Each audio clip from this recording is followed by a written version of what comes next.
Aujourd'hui, celles qui travaillent par nécessité ou par goût vous diront quelles sont, d'après leur expérience, les difficultés d'avoir un métier. Cette question que faire après le bac? Je vais être une voiture de police. Je voudrais rentrer dans la marine nationale, parce que la mer me plaît. Josie, c'est comment travailler? Moi j'ai pas une idée fixe, il y a des métiers qui me plaisent mais j'arrive pas à trouver mon métier. En attente de place. Tu vas faire quoi après quand tu seras grand? Je vais aller quitter le monde. Bonjour, bonsoir à tous, j'espère que vous allez bien, je suis Clément et bienvenue dans un nouvel épisode de Qu'est-ce que tu vas faire plus tard, le podcast qui après s'être empiffré pendant 2 semaines reprend du service et de la salade.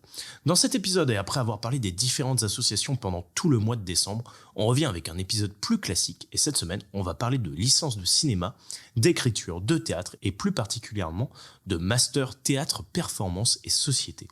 Et comme d'habitude, pour discuter de tout ça, je suis très bien accompagné, puisque je suis avec une encyclopédie vivante du cinéma, un amoureux des jolis mots et des verbes fleuris, j'utilise des mots que je ne comprends pas. Vous ne le voyez pas, mais la réincarnation d'un des 3 mousquetaires est devant moi, c'est Léo Laroucaire. Salut Léo, ça va? Salut. Ça va, est-ce que tu es satisfait de ta présentation? Oui, j'aurais cru entendre parler ma grand-mère. Hein. Oh non, sur le mousquetaire ou sur l'encyclopédie? Mousquetaire, c'est une de mes grand-mères, oui, qui m'appelle D'Artagnan, et depuis que j'ai effectivement le bouc et la moustache, Ouais. et l'autre qui m'appelle l'encyclopédie de la maison. Très bien, donc en fait je suis la réincarnation de tes 2 grands-mères, ce qui est problématique. Dans cette émission, vous l'avez compris, on va vous parler d'études de cinéma, mais surtout de théâtre. On avait un peu abordé ces sujets sur des épisodes précédents, mais pas forcément d'études théâtrales. Donc on va parler de tout ça et de ton parcours. Mais avant de commencer, je voulais vous remercier de suivre l'émission, quelle que soit votre plateforme de podcast, plateforme où vous pouvez noter 5 étoiles si vous aimez l'émission.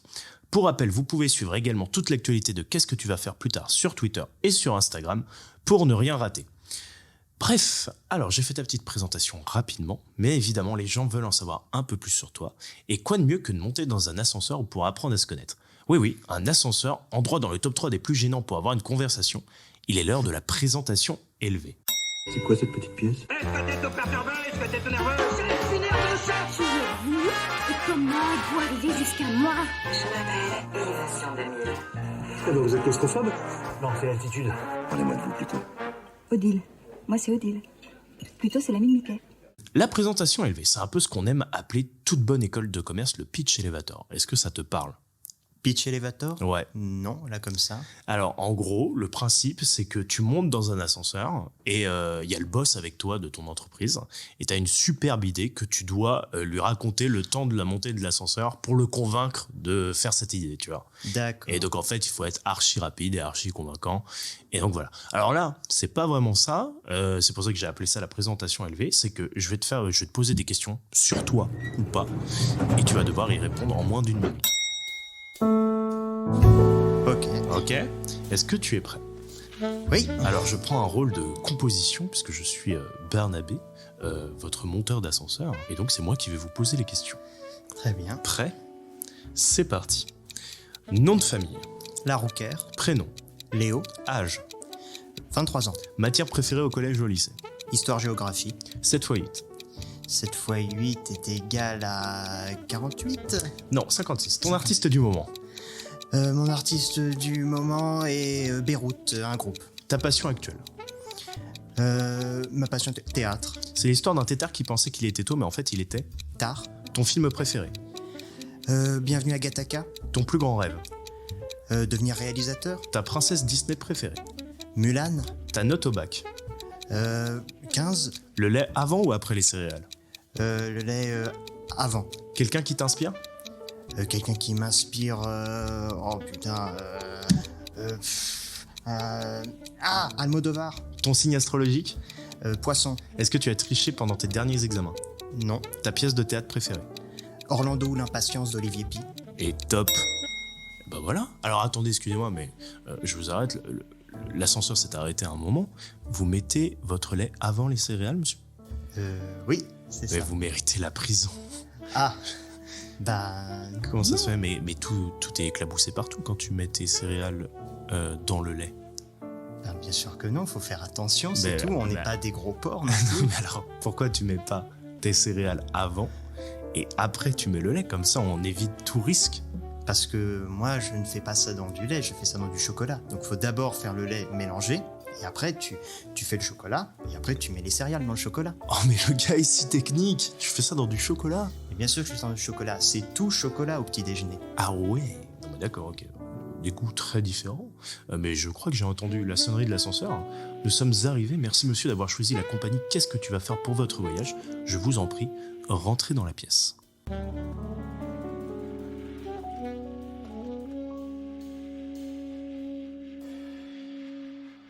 On est descendu de l'ascenseur, on va pouvoir rentrer dans le vif du sujet, ou plutôt on rentre au centre de formation. En formation.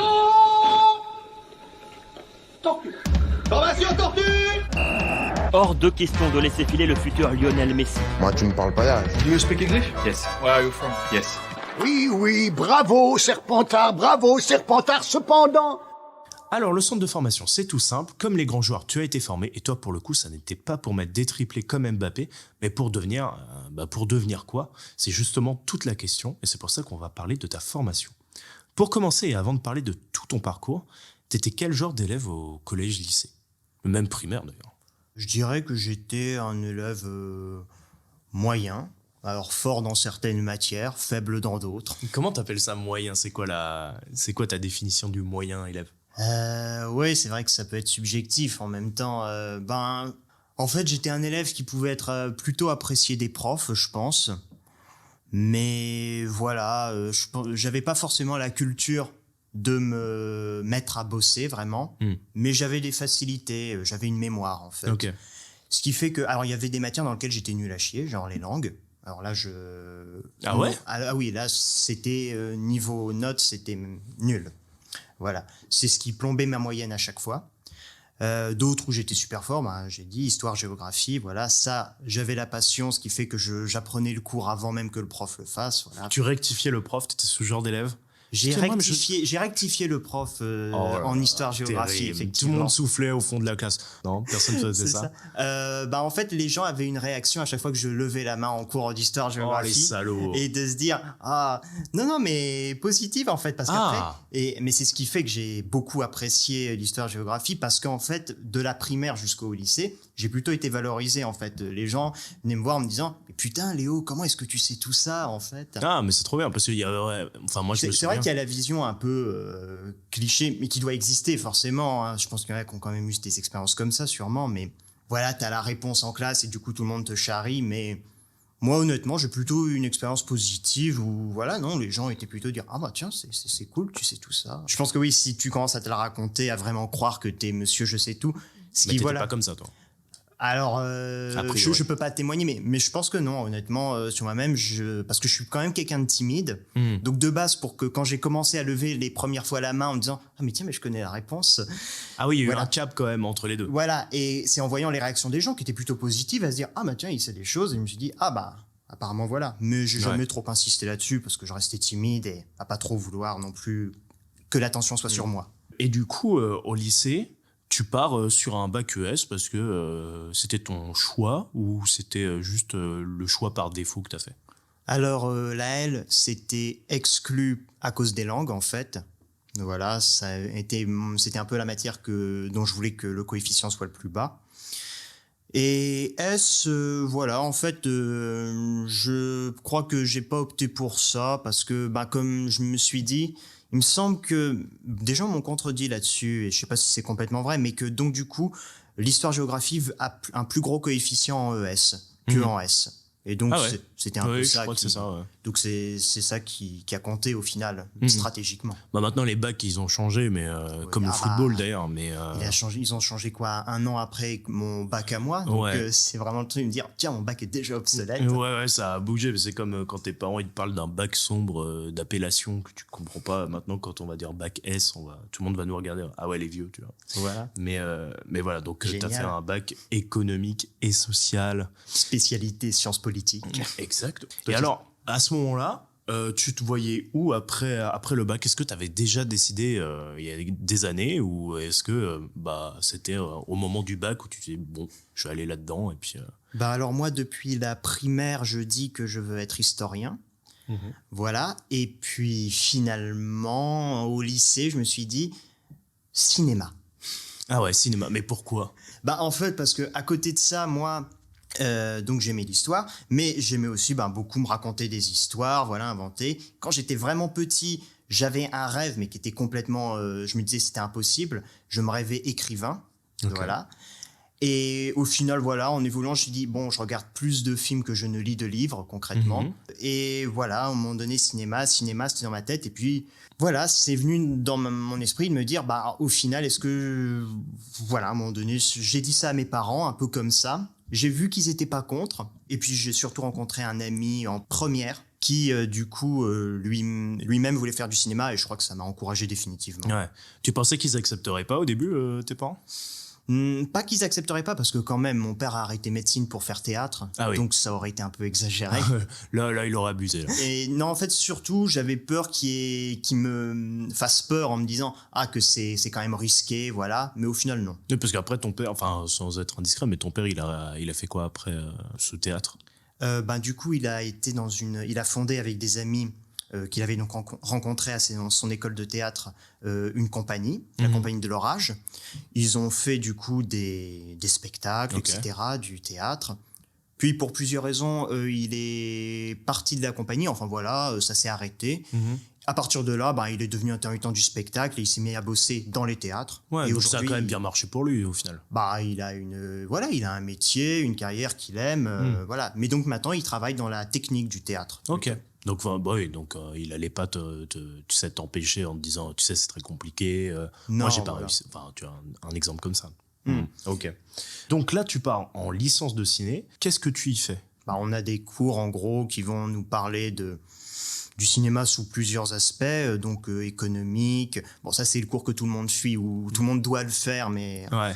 L'économie du cinéma, pour toi, c'est intéressant, en vrai, de savoir comment ça fonctionne. En soi, c'est intéressant, effectivement, mais quand on est en licence, faut dire... Je fais peut-être une erreur en faisant de mon cas une généralité. Il y avait des gens qui étaient peut-être plus malins que moi sur comment ils voyaient les choses. Non, mais on parle de ton ressenti personnel, voilà. De toute façon, quoi qu'il arrive sur tout l'épisode. Voilà, de mon ressenti, c'est vrai qu'on arrive en licence 1 et on est quand même tout de suite dans l'idée de se dire « Ah, mais on espérait faire de la pratique tout de suite. Ouais. » C'est en L2 que tu commences à en faire.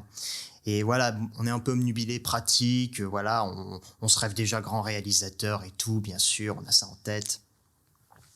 Donc au final, voilà, les cours un peu plus théoriques, genre méthodologie, ce qui te prépare pour faire le master théorie où tu vas faire de la recherche. Voilà, on est un peu moins dedans concrètement. Après moi, voilà, c'était des cours. Moi j'ai un côté où de toute façon on me dit de faire quelque chose, je le fais quoi. Dans le domaine scolaire, je dois admettre que j'ai quand même pris une certaine habitude avec l'école, ce qui fait que en théorie, on me demande, voilà, tu vas écrire 8 pages sur ce sujet-là. Au bout d'un moment, j'arrive à les sortir, les 8 pages. Mais justement, t'avais pas peur, quand t'es allé à l'université, que ça devienne plus du tout scolaire avec un cadre, tu vois, parce que souvent, les gens qui vont à l'université, ils disent, en fait, on est libre. On est complètement libre. Et d'un seul coup, il y a plus ce cadre du lycée qui était là. Et est-ce que toi, ça t'a fait ça ou pas du tout, ça allait? J'ai ressenti que j'avais beaucoup plus de temps, effectivement, que ça me prenait pas autant que l'école et que donc je me retrouvais avec beaucoup plus de liberté dans comment m'organiser, etc. Après, je pense que c'est comment t'appréhendes les choses. Je pense que l'université, si tu veux l'appréhender de façon scolaire, tu peux, quoi. Ouais. Tu peux tout à fait reproduire le modèle de l'école en disant, voilà, je me consacre, je mets bien mes cours et tout, je vais bachoter, etc. pour vraiment l'idée d'avoir une note maximale. Mais si tu arrives à l'université et que tu te dis, au final, l'important c'est de valider et je sors un peu de ce modèle où je veux avoir la meilleure note et tout, au final, oui, c'est plus libre. Après, voilà, moi, comme j'ai dit, j'ai gardé pendant un certain temps un peu ce modèle scolaire où donc ma L1, ça a ressemblé au lycée un peu dans mon esprit, tout ça, avec plus de temps, mais voilà. Et il y a un moment, t'as arrêté d'avoir ce modèle scolaire ? Il est toujours un peu là parce qu'il faut quand même faire les cours au bout d'un moment, c'est important, donc faut pas complètement le perdre. Mais oui, à un moment donné, tu te rends compte que si tu veux vraiment bosser dans le cinéma, va quand même falloir que tu fasses des trucs toi-même, quoi. Va falloir que tu aies des projets, que tu commences à développer tes projets, que tu les écrives, que tu t'organises avec des gens pour les tourner. Donc tu sens que quand même, voilà, l'université va pas te donner ça, en gros. Ouais. Elle va te faire des cours, ce qui va te permettre de rencontrer des gens éventuellement. C'est surtout ça que l'université va permettre d'un point de vue pratique. Mais voilà, donc oui, à un moment donné, il faut quand même en sortir. Et tu me demandais quand est-ce que ça a commencé ? Je dirais que L3, véritablement. L2, ça commençait, mais voilà. T'écrivais déjà parce qu'on n'a pas précisé, mais tu l'as précisé à travers tes mots, mais t'écris quand même des choses. À quel moment t'as commencé à écrire vraiment pour faire tes propres projets? Alors, je sais que j'ai écrit une pièce dès le collège, en fait. Okay. Donc, j'ai commencé très tôt à écrire. Voilà, parce que c'était une obsession. Comme je disais, quand j'étais en primaire, je rêvais d'être écrivain. Donc, j'avais déjà essayé en primaire d'écrire. Mais quand t'es en primaire, t'as pas l'assiduité. Enfin, il y en a peut-être qui l'ont, mais moi, j'avais pas l'assiduité, en fait, d'écrire un énorme roman. Ça me faisait des achis. Enfin, personne n'a... Enfin, je pense que très peu d'enfants de 12 ans, enfin, de 8 ans à 12 ans, ont écrit un livre entier de 120 pages. C'est ça. Et moi, j'arrivais en primaire déjà à me dire que j'allais le faire. Donc déjà au collège, j'ai été content d'arriver à écrire une pièce conséquente, etc. Même si elle est nulle à chier, mais... Non, mais elle est déjà concrète, elle est dans tes mains. C'est ça. Donc au final, ça, des longs métrages, j'en ai écrit. Enfin, j'en ai écrit 2, on va dire, véritablement. T'as écrit 2 longs, ok. Voilà. Qui demandent à être retravaillés, bien sûr, mais voilà. Donc au final, l'écriture, ça, c'est un truc que je fais, que j'aime faire. Et à côté de ça, peux-tu répéter la question précisément? À quel moment tu as commencé à faire tes propres projets finalement? Ah, mes propres projets. Mais donc à vraiment essayer de les réaliser. Ouais. Tu t'es dit, celui-là, je l'écris, dans 3 mois, je le tourne. Enfin, par exemple, tu vois. Au lycée, en fait, je me suis dit, j'ai eu mon premier caméscope et j'ai essayé vraiment de faire mon premier projet de court-métrage entièrement tout seul. Donc c'est une succession de plans fixes où je suis le seul acteur, c'est juste que j'ai un double en gros. Ok. Voilà, un double qui s'introduit chez moi pour prendre ma place. Et ça c'était vraiment, et je me suis dit voilà, je vais réaliser mon truc comme ça. Qu'est-ce qui t'a encouragé à commencer à écrire ou même on se doute cette passion du théâtre vient de ton père, j'imagine. Enfin, culturellement, oui, ça vient de là. Même si je l'ai pas vécu comme ça, fondamentalement, ouais, c'est venu de l'environnement familial, clairement. Bien sûr. Mais qu'est-ce qui t'a poussé à écrire? Parce que on peut aimer le théâtre en jouant, mais pas forcément en écrivant, par exemple. Qu'est-ce qui m'a poussé à écrire? C'est vrai que je sais pas comment s'est fait la connexion dans la tête, mais en gros, je voyais les pièces que jouait mon père dans sa compagnie, j'y allais. Et à un moment donné, je me disais, je voyais ça et ces histoires me plaisaient, je les rejouais dans ma tête, etc. En du coup les refaisant, en inventant mes propres histoires. Bon, quand t'es petit, en fait, tu refais la même histoire, simplement, ça c'est l'imagination des enfants. Mais voilà, et je me disais, et à un moment donné, j'avais cette obsession de me dire, en fait, je veux que mon père, il joue mes trucs. Je veux qu'en fait, voilà, ces histoires que je me raconte, le fait que je vois des textes que je vois après mon père les jouer en finale, ça m'a peut-être mis en tête le fait que ça peut être plus concret que ça, ces histoires. Ça peut vraiment exister, des gens peuvent les voir, peuvent vraiment se déplacer pour ça. Et donc voilà, je crois que ça vient peut-être de là, le fait que je me suis dit, je veux carrément écrire et montrer ça au monde. T'as vu chaque étape d'une pièce, en fait, finalement. T'as pas vu que le spectacle, t'as vu les textes, l'apprentissage du texte, et à la fin, sa mise en scène, quoi. C'est ça, parce que ça m'intéressait au bout d'un moment. Et au final, oui, mon père, il me racontait comment ça se passait, etc. Et il y avait un rapport au texte qui a été fait assez tôt. Enfin voilà, moi, j'étais un de ces gosses qui adorait les moments où on devait lire des poésies, réciter des poésies en primaire. Je sais que beaucoup de gens critiquent ça, parce que je peux comprendre, parce que c'est vrai que c'est traumatisant en fait. Ouais. Tu montes sur scène et c'est la première fois concrètement que les gens montent sur scène d'un certain point de vue. Ils sont face aux gens. Et c'est aussi pour ça que les gens n'y retournent pas. Exactement, mais je peux que comprendre. Et c'est vrai que du coup, par contre, moi, voilà, ça c'est environnement social aussi, je pense que ça compte. J'arrivais avec la poésie à la maison, mon père il me prenait ça, il me disait ok maintenant on va faire des exercices pour bien maîtriser la voix, pour que tu le dises bien, et on va lire le poème pour que vraiment tu dises qu'est-ce que ça veut dire, pourquoi le personnage il fait ça, et que tu réfléchisses à pourquoi tu dis ces choses. Non mais donc, regardez ce que Jean de La Fontaine a voulu dire dans ce poème, regardez bien. Après mon père il détestait Jean de La Fontaine. Ah bon, mauvais exemple du coup. Non au final on apprenait le poème puisqu'il fallait le faire, mais bon. Donc voilà, donc oui je pense que c'est pas sorcier, il y a de l'environnement social dans tout ça. Ok.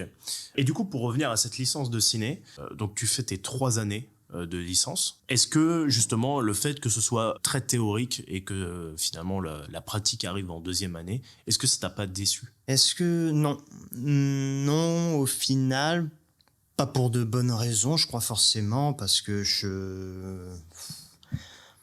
en fait, pour parler peut-être un peu personnellement là-dessus, moi, une de mes peurs, c'est de me dire que je peux avoir un côté un peu trop à attendre au final. Okay.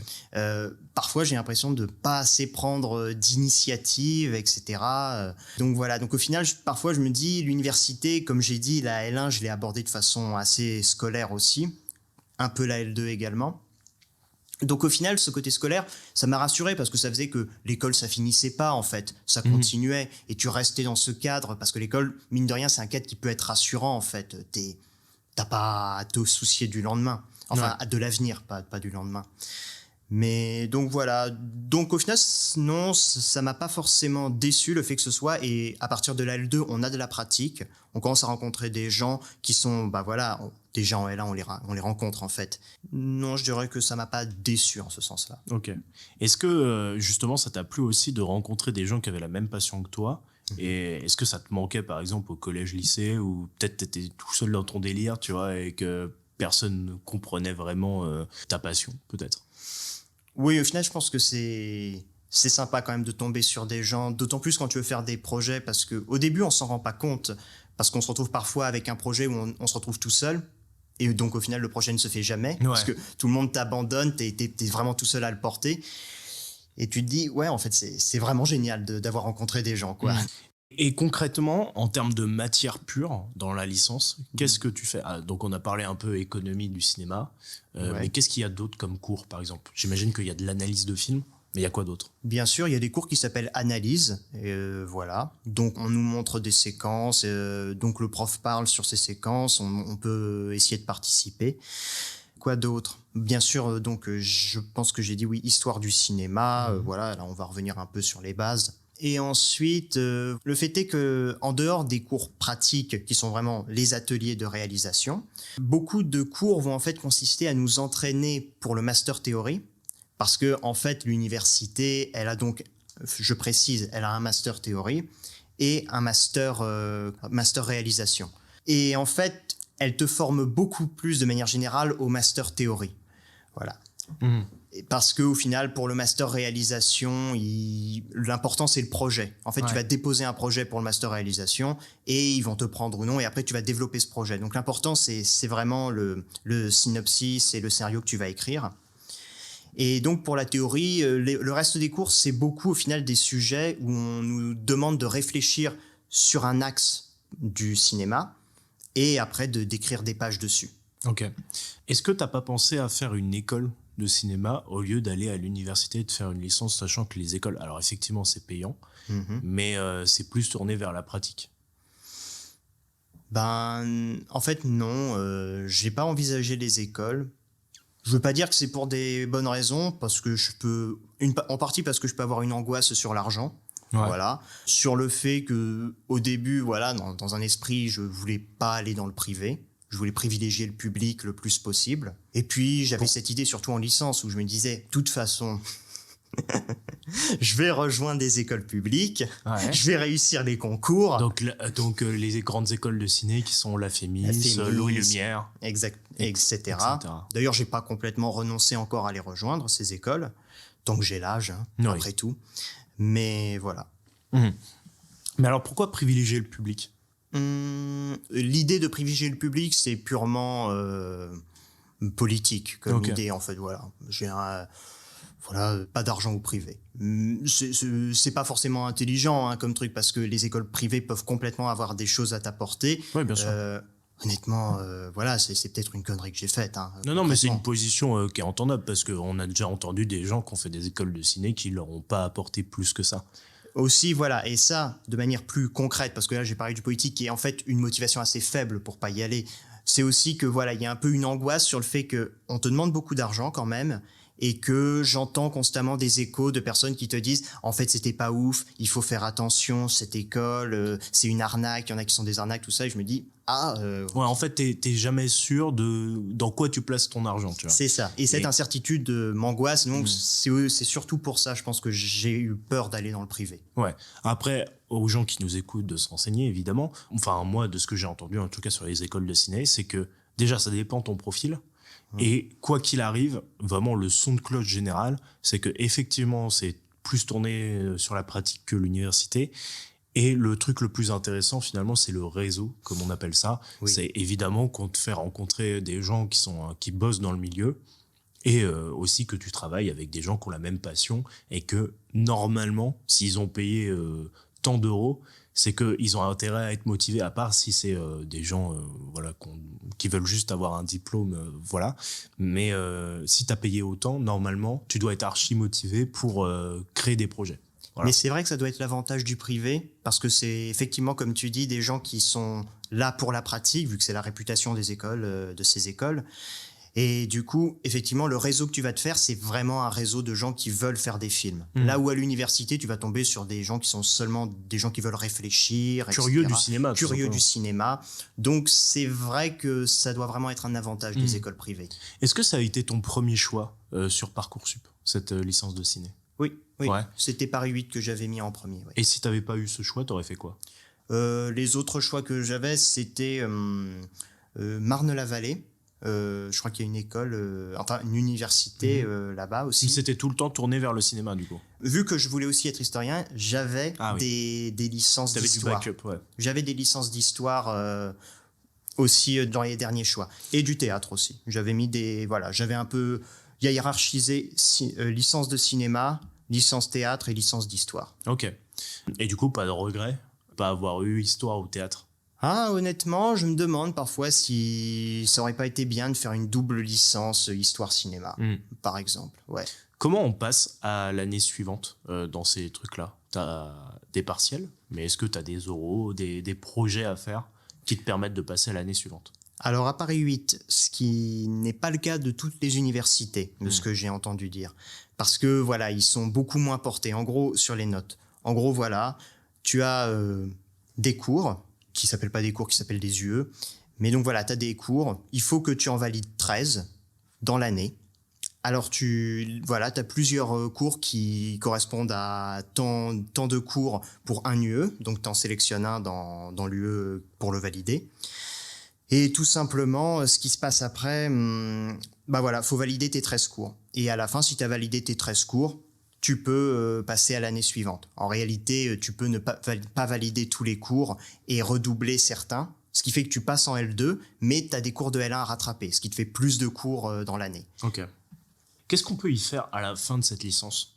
C'est quoi la suite logique? Ah, la suite logique, une fois que si tu es arrivé jusqu'en L3, il y en a qui peuvent ne vouloir qu'une licence. Alors, je prends un exemple, mais qui est pas un exemple qui va aider, hein. Les étudiants étrangers, par exemple, avoir une simple licence de cinéma en France, ça leur suffit, ça équivaut à un master dans leur pays, quoi. Je sais que j'avais une amie coréenne, elle est retournée en Corée, et ça lui suffit pour bosser d'avoir une licence cinéma. Ok. Mais bon, ça c'est un exemple quand même assez particulier, et qui ne concerne pas ceux qui vivent ici. En fait, les débouchés logiques, c'est de continuer en master techniquement. Si tu veux faire de la réalisation, tu vas essayer d'opter pour le master réal. Et sinon, après, c'est le cheminement théorique classique, quoi. Tu fais master, après tu t'engages sur le doctorat. Une fois que tu as fini ton doctorat, que tu as validé ta thèse, tu essaies de te faire engager, donc comme enseignant-chercheur ou maître de conférence, je sais plus c'est quoi le titre.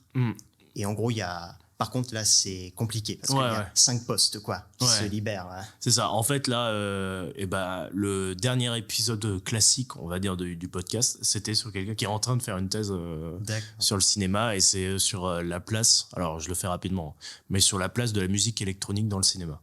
Voilà. Donc, si ça vous intéresse de parler thèse, etc., c'est sur l'épisode précédent. Et toi, du coup, tu as continué sur un master en théorie de cinéma. C'est ça? C'est ça. Ok. C'était la suite logique, du coup, un peu? Complètement. Parce que, comme j'ai dit, moi, ça me posait pas de problème de faire de la théorie. Honnêtement, faire de la théorie dans le cinéma, moi, ça m'intéresse même. Au début, je l'avais fait parce que, la concurrence sur le master réalisation est quand même forte. Donc, faut être pris.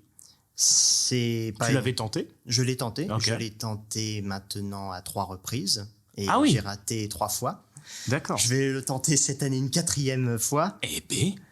C'est pas comme les écoles, là, tu peux le tenter autant que tu veux. Mais je crois que on m'avait donné un chiffre, c'est 15% de réussite, en gros, pour être pris. Ça va, je sais pas. C'est quand même serré, quoi. C'est serré. Donc la réal, c'est vraiment très demandé. En fait, c'est le seul master réalisation fiction. Il y a des documentaires aussi. Peut-être qu'il y a des spécificités que je ne connais pas et des gens pourront me dire c'est faux, il y a tel master. Mais à ma connaissance, en tout cas sur Paris, c'est le seul master réalisation. Les autres, il y a des masters documentaires qui existent dans d'autres facs, mais fiction, il y a que là. Donc t'as tout le monde à Paris qui demande et sûrement en province aussi. Bien sûr. Donc toi, tu continues dans cette théorie, tu le valides. Qu'est-ce qui change par rapport à la licence, par exemple? Par rapport à la licence, alors on a encore moins de cours, parce que là, on te laisse du temps pour écrire ton mémoire concrètement. Tu avais fait sur quoi, toi? Alors, ça me paraît compliqué. Alors, il voulait tout dire. Bah oui, parce que en fait, je sais pas si je valide encore ce que j'ai fait là-dessus. Sur le principe, je voulais parler du regard caméra et puis je me suis dit, allez, allons un peu plus loin. Quand tu parles regard caméra, c'est les jeux. Quand on brise le 4e mur, qu'un acteur va regarder la caméra. Mais j'ai voulu aller plus loin en disant, en gros, tous ces regards caméra qui ne sont pas des regards caméra, c'est-à-dire quand en fait on sous-entend un regard caméra. C'est-à-dire que j'ai l'impression à ce moment-là que le film est en train de me parler à moi, spectateur. Qu'il est en train de me parler. Pourtant, on me regarde pas caméra, l'histoire est en train de suivre son cours, il n'y a pas de brisage du 4e mur. Mais j'ai l'impression qu'on me parle quand même. Que là, le réalisateur, il a pas fait ça de façon anodine, on est censé réagir dans la salle. Ouais. C'est pas un effet comique, tu vois. Enfin, il y a beaucoup de brisage de 4e mur. Brisage. Pas sûr en fait, je sais pas, je l'ai employé, mais je suis pas sûr non plus. Mais en tout cas, le fait de briser le 4e mur, il y a très souvent du comique quand même. Oui. Et là, par contre, tu parles pas du tout de ça. Tu parles de, en fait, quand le réalisateur parle au spectateur. C'est ça. Sauf qu'en fait, du coup, il y a pas le 4e mur n'est pas brisé dans ce cas-là. On ne voit pas de regard caméra. Et donc voilà. Donc j'ai appelé ça la figure réflexive, une mise en danger du spectateur par le réalisateur. D'accord. Donc ça, c'était l'intitulé de mon mémoire. Et tu l'as validé du coup? Je l'ai validé. Voilà. Et t'en étais satisfait? Ça s'est bien passé? Écoute, le jury a été plutôt sympathique. Ils étaient pas là pour me casser de toute façon, pour me donner un peu des conseils et tout. Mais je pense que voilà, c'était pas un sujet qui allait assez loin en fait. Et même moi, je suis pas sûr aujourd'hui de pouvoir définir ce qu'est la figure réflexive. D'accord. Je pense que bon, c'est pas vraiment très abouti comme concept. Mais voilà, après je suis pas mécontent dans le sens où bah voilà, j'ai tenté de réfléchir un peu sur le truc. Bon, ça a été de la réflexion et parfois ça mène pas parce que on s'aperçoit que bah non, ton concept il marche pas en fait. Mais faut chercher pour le découvrir. Ouais. Et donc là par contre, à la fin de ce master là, tu continues pas en doctorat? J'y ai pensé à continuer en doctorat. Et voilà, seulement on m'a bien fait comprendre que bon, à la fin, un doctorat, ça ne te sert à rien concrètement, sauf à être embauché comme enseignant, etc. Moi, je m'étais dit, un peu dans un esprit de dire, bah, il me faut quand même une sortie de secours. Donc, je dis, bah, enseignant, pourquoi pas? Moi, je vais enseigner du cinéma, il y a pire, honnêtement. Et simplement, voilà, bon, il y a 5 postes, faut être pris, faut être dans les meilleurs. Ils m'ont dit, t'as quand même pas eu les meilleurs résultats sur ton master. C'est quand même ceux qui ont 18 minimum en master qui ont des chances. C'est pas une règle absolue, mais voilà, normalement, ça veut dire que tu es déjà bien considéré dès ton master, quoi. Donc ça m'a un peu refroidi dans l'idée de continuer. Donc à ce moment-là, tu te dis quoi? Qu'est-ce que je fais? À ce moment-là, je suis en panique complète parce que je me dis, ok, je vais plus avoir les études, donc ça veut dire quoi? Je vais faire donc une année, j'aurai rien concrètement, donc année sabbatique, ce qui me terrifie absolument. Moi, je me dis dans ma tête, il faut que j'ai quelque chose, n'importe quoi. Donc, je postule en master théâtre. Ok. Voilà. D'accord. Ça a été une réflexion très très rapide en mode très rapide, il me faut quelque chose, il me faut un master. J'ai fait mon projet à la va-vite en une journée. Le lendemain, les inscriptions s'arrêtaient. Voilà. Okay. Donc, c'est en une journée que je me suis inscrit. Et d'ailleurs, j'ai changé de sujet en cours de route parce que j'ai fait une découverte.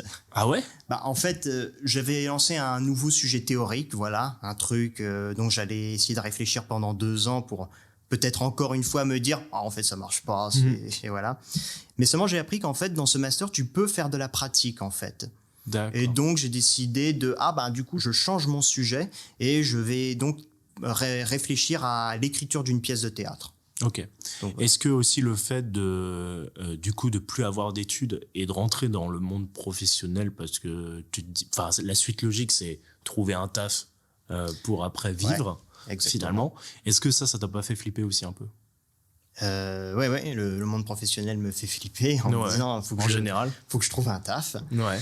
Ben honnêtement, je crois que je suis toujours pas sorti de cette angoisse. C'est toujours là, toujours à me dire qu'est-ce que tu vas faire.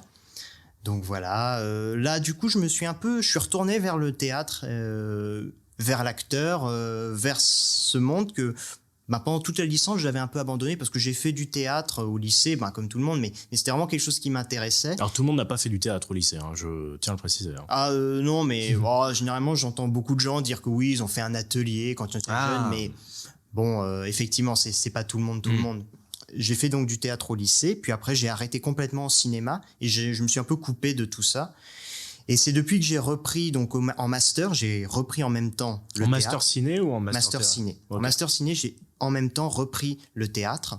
Et c'est là que je me suis complètement replongé dans l'acteur, dans l'écriture de pièces, et que je me suis dit, je vais tenter les écoles aussi. Voilà. Ok. Alors là, on attaque une grande partie quand même de ta vie, parce que le théâtre, c'est quand même... Le théâtre. Non, mais en tout cas, ça fait quand même une grande partie de ta vie, parce que ton master, c'est le théâtre, ton activité principale, c'est le théâtre. Est-ce qu'il y a une autre place Le cinéma. Le cinéma et le théâtre. Ouais, c'est une petite blague, mais c'est vrai je crois que ça quand même monopolise, une bonne partie de mes relations sociales même. Hein. Ouais. Bon. Donc en fait, là, tu rentres en master théâtre. On va en parler beaucoup quand même parce que tu y es actuellement. Pourquoi ce choix? Pourquoi ne pas avoir fait théâtre directement? Pourquoi avoir choisi le cinéma plutôt que le théâtre? Parce que je pense que je suis quand même plus proche du cinéma. Même si donc il y a ce lien avec mon père, etc., que j'ai pu aller voir des pièces, je vais quand même pas tant voir de pièces que ça, en fait. Je fais pas partie de la population qui va régulièrement voir des pièces de théâtre. Après, il y en a très peu, je pense. Oui, normalement, je crois que le chiffre officiel, c'est 4% de la population qui va au théâtre. Ouais, ça reste un art très noble et ça tend à s'empirer même de ce que certains disent. Hein. Ah ouais. Bon, Pourquoi j'ai choisi le cinéma à la base plutôt que le théâtre? Parce que dans ma pratique de la vie de tous les jours, c'est le cinéma qui prend vraiment le plus de place. Mes premières amitiés, c'est avec des gens avec qui je partageais plutôt des liens cinématographiques. Voilà. Ouais, non, mais j'allais dire, même culturellement, on est plus touché par le cinéma que le théâtre parce que, majoritairement dans la population, c'est beaucoup plus populaire que le théâtre parce que on a le Netflix de film et on n'a pas le Netflix de théâtre, donc forcément on a plus accès aux œuvres cinématographiques que théâtrales. Complètement, oui. Alors, dans l'appellation de ton master, ça s'appelle Master Théâtre, Performance et Société. On dirait 3 mots qui sont mélangés et qui n'ont pratiquement aucun rapport. Qu'est-ce que ça veut dire théâtre, performance et société? Alors honnêtement, je ne me suis pas posé la question parce que j'ai beaucoup interprété ça comme faut un intitulé. En gros, ils n'ont pas mis simplement master théâtre, mais master théâtre, performance et société. Je pense qu'en partie, la raison pour laquelle ça s'appelle comme ça, c'est parce que du coup, on doit réfléchir sur le théâtre et on peut le faire aussi bien de façon, comme j'ai dit, pratique que théorique. C'est-à-dire qu'on peut faire un master pratique où donc on va vraiment réfléchir à une forme, en fait, à de la pratique théâtrale qu'on peut nous-mêmes réaliser. Il y a une femme qui fait de la mise en scène et qui fait donc du coup son master dessus, par exemple. C'est un exemple que j'ai dans mon cours. Donc voilà, la performance et société, parce qu'il faut inclure le théâtre dans ce monde moderne, exactement. Comment le théâtre interagit avec la société actuelle. Ouais, la place du théâtre dans la société. Parce que honnêtement, c'est vrai que c'est une réflexion qui est continue dans tous les cours. Tous les cours, on se pose la question de la place du théâtre. Parce que de toute façon, même si ça reste un art, c'est comme le cinéma, c'est qu'il y a une économie derrière. Sauf le théâtre public qui doit pas être rentable normalement, comme ça reste de l'art. Mais forcément, il y a des enjeux pour tout le monde, puisque tout le monde doit bouffer, au final. Absolument. Donc, Après, le théâtre, c'est vrai que ça peut être des enjeux un peu particuliers du fait que c'est un art qui... Alors, le cinéma, on parle beaucoup des subventions du cinéma. Mais comme tu l'as dit, c'est un art qui touche beaucoup plus de monde. Donc, c'est un art qui est très rentable d'un point de vue économique. Là où le théâtre, niveau rentabilité, c'est quand même plus compliqué. D'ailleurs, de ce que j'ai entendu récemment, le Covid a vraiment fait fermer certains théâtres privés. c'est quand même assez compliqué, le théâtre privé complètement. Oui, parce que personne ne connaît l'économie du théâtre, en fait. C'est comme ça. Et parler c'est quand de même l'économie de l'opéra, quoi. Ouais, voilà. Alors l'opéra, c'est encore pire. Hein, ouais, non, mais là, on est sur... Je ne sais pas, tu vois. C'est vraiment un art qui est subventionné à mort. Donc en fait, l'économie du théâtre, en ce sens, c'est vraiment une économie de gens. Comment tu vas choper la subvention? Ouais. C'est un peu ça. Parce que tu peux pas faire autrement. Au bout d'un moment, tu es un acteur, tu es un metteur en scène. Faut dire une chose, si tu veux mettre en scène des choses, jouer dans des pièces, va falloir à un moment donné avoir une subvention, va falloir pouvoir jouer dans une salle. Et le fait est que le théâtre privé, lui, ne va pas trop financer la nouveauté. Le théâtre privé, lui, va plutôt chercher la facilité, c'est-à-dire il va financer ce qu'il sait qui rapporte déjà. Donc voilà, il va aller... on les voit d'un côté, il va vraiment faire du marketing sur les grands noms. On voit dans le métro, on voit pas mal de pubs de théâtre pour le coup. De toute façon, tous les pubs de théâtre qu'on voit, c'est souvent du privé. Ah oui, complètement. Hein. Le public, du fait qu'il est subventionné et qu'il n'est pas non plus en recherche de rentabilité complètement, effectivement, il a moins d'intérêt de faire de la pub. Oui, de la pub. Est-ce que ça a été facile pour toi de rentrer dans ce master? Parce qu'on sait que c'est compliqué d'aller choper un master en fin de licence. Alors honnêtement, moi je dirais que ça a été très facile, hein, vu qu'en un jour j'ai écrit quelque chose que je me suis dit, ils vont jamais me prendre. C'était un acte désespéré que j'ai fait parce que je me suis dit, il fallait que je fasse quelque chose. Voilà. T'as fait une lettre larmoyante en mode, ma vie n'a plus de sens. Ah oui, voilà, c'était un peu l'idée. Et du coup, ils m'ont pris. Donc moi je dirais que c'est super facile. Et de ce que je constate, parce que par exemple, j'ai rencontré une L1 en théâtre à Paris 8, qui elle me dit hors de question que je continue, quoi. Je veux dire, j'arrête l'année prochaine. Et pourquoi? Parce que elle, voilà, ce qui l'intéresse, c'est la pratique. Et ce qui l'intéresse, c'est même pas l'acteur sur scène, c'est l'acteur en cinéma. C'est dans ce domaine-là qu'elle veut jouer. Ok. Voilà, la scène, ça l'intéresse pas. Donc c'est sûr que je comprends qu'elle se fait chier vraiment dans ce milieu. Donc du coup, oui, c'est plutôt facile. Ok. Quel type d'étudiants sont dans ce master? Parce que quand on parle là, on a l'impression qu'en fait, vous êtes tous des comédiens, enfin apprentis comédiens ou apprentis metteurs en scène, ou etc. C'est quel type d'étudiants qui sont là-dedans? C'est quoi leur objectif quand tu rentres là-dedans? Alors il y en a certains, alors ça j'en ai croisé en cinéma, mais je pense qu'il y en a en théâtre également, qui effectivement veulent devenir professeurs. C'est leur ambition. Et donc eux, ils sont complètement, c'est les plus assidus en cours, bien évidemment, parce qu'ils savent que là, pour le coup, eux, il faut des bonnes notes, il faut qu'ils arrivent pour être vraiment les mieux placés pour obtenir les postes à la fin. Et surtout, par exemple, pour parler du théâtre, effectivement, j'en vois beaucoup qui tentent les concours, par exemple, qui sont à côté, qui font à côté du théâtre, qui sont dans des conservatoires, qui continuent la pratique. Donc c'est vrai que je pense que c'est beaucoup de gens qui en même temps ont besoin de faire des choses à côté, quoi. Moi je sais que c'est ça, hein. J'ai besoin de maintenir une activité un peu régulière, ne serait-ce qu'intellectuelle, et l'université ça me sert à ça. Ça me donne un cadre et en même temps aussi, hein, c'est aussi stratégique parce que le statut étudiant ça peut être pas mal si tu veux à un moment donné choper des aides. Il y a des aides étudiantes pour des courts-métrages par exemple, etc. Là, par exemple, je vais tourner un court-métrage en mars, normalement. Et voilà, je vais demander une aide étudiante auquel je ne pourrais pas avoir droit si j'avais arrêté. Comment tu fais pour choper? C'est l'université qui te file une aide ou c'est... Voilà, il y a un service que toutes les universités ont. Chaque université a le sien, c'est la FSDIE. Ok. Voilà. Et en gros, à la FSDIE, tu déposes un projet. Tu demandes... La FSDIE finance jusqu'à 70% d'un budget. D'accord. Donc c'est plus que le CNC déjà. Parce que CNC, voilà. C'est 50%. Mais elle donne beaucoup moins que le CNC, ça, bien évidemment. Et elle ne finance que des tournages amateurs, c'est-à-dire qu'on ne peut pas être payé avec l'argent de la FSDIE. D'accord. Tu prends juste le matériel. C'est que des bénévoles et ça t'aide pour le matériel. La bouffe éventuellement. La bouffe éventuellement. Éventuellement aussi, qu'est-ce que c'est décor, costumes, les déplacements. Oui, voilà. Ça peut après financer tout le reste, tous les autres frais d'un tournage. Mais il n'y aura pas de cachet pour les intermittents. Du coup, les techniciens, les acteurs, les réalisateurs, etc. Ok. C'est quoi les matières dans ce master, du coup? Alors, les matières, en l'occurrence, ça va être des réflexions. Donc, bien sûr, on a toujours les matières type histoire, type économie. Non, remarque, en fait, j'ai pas vu d'économie. Non, en fait, je te dis n'importe quoi, il n'y a pas d'économie.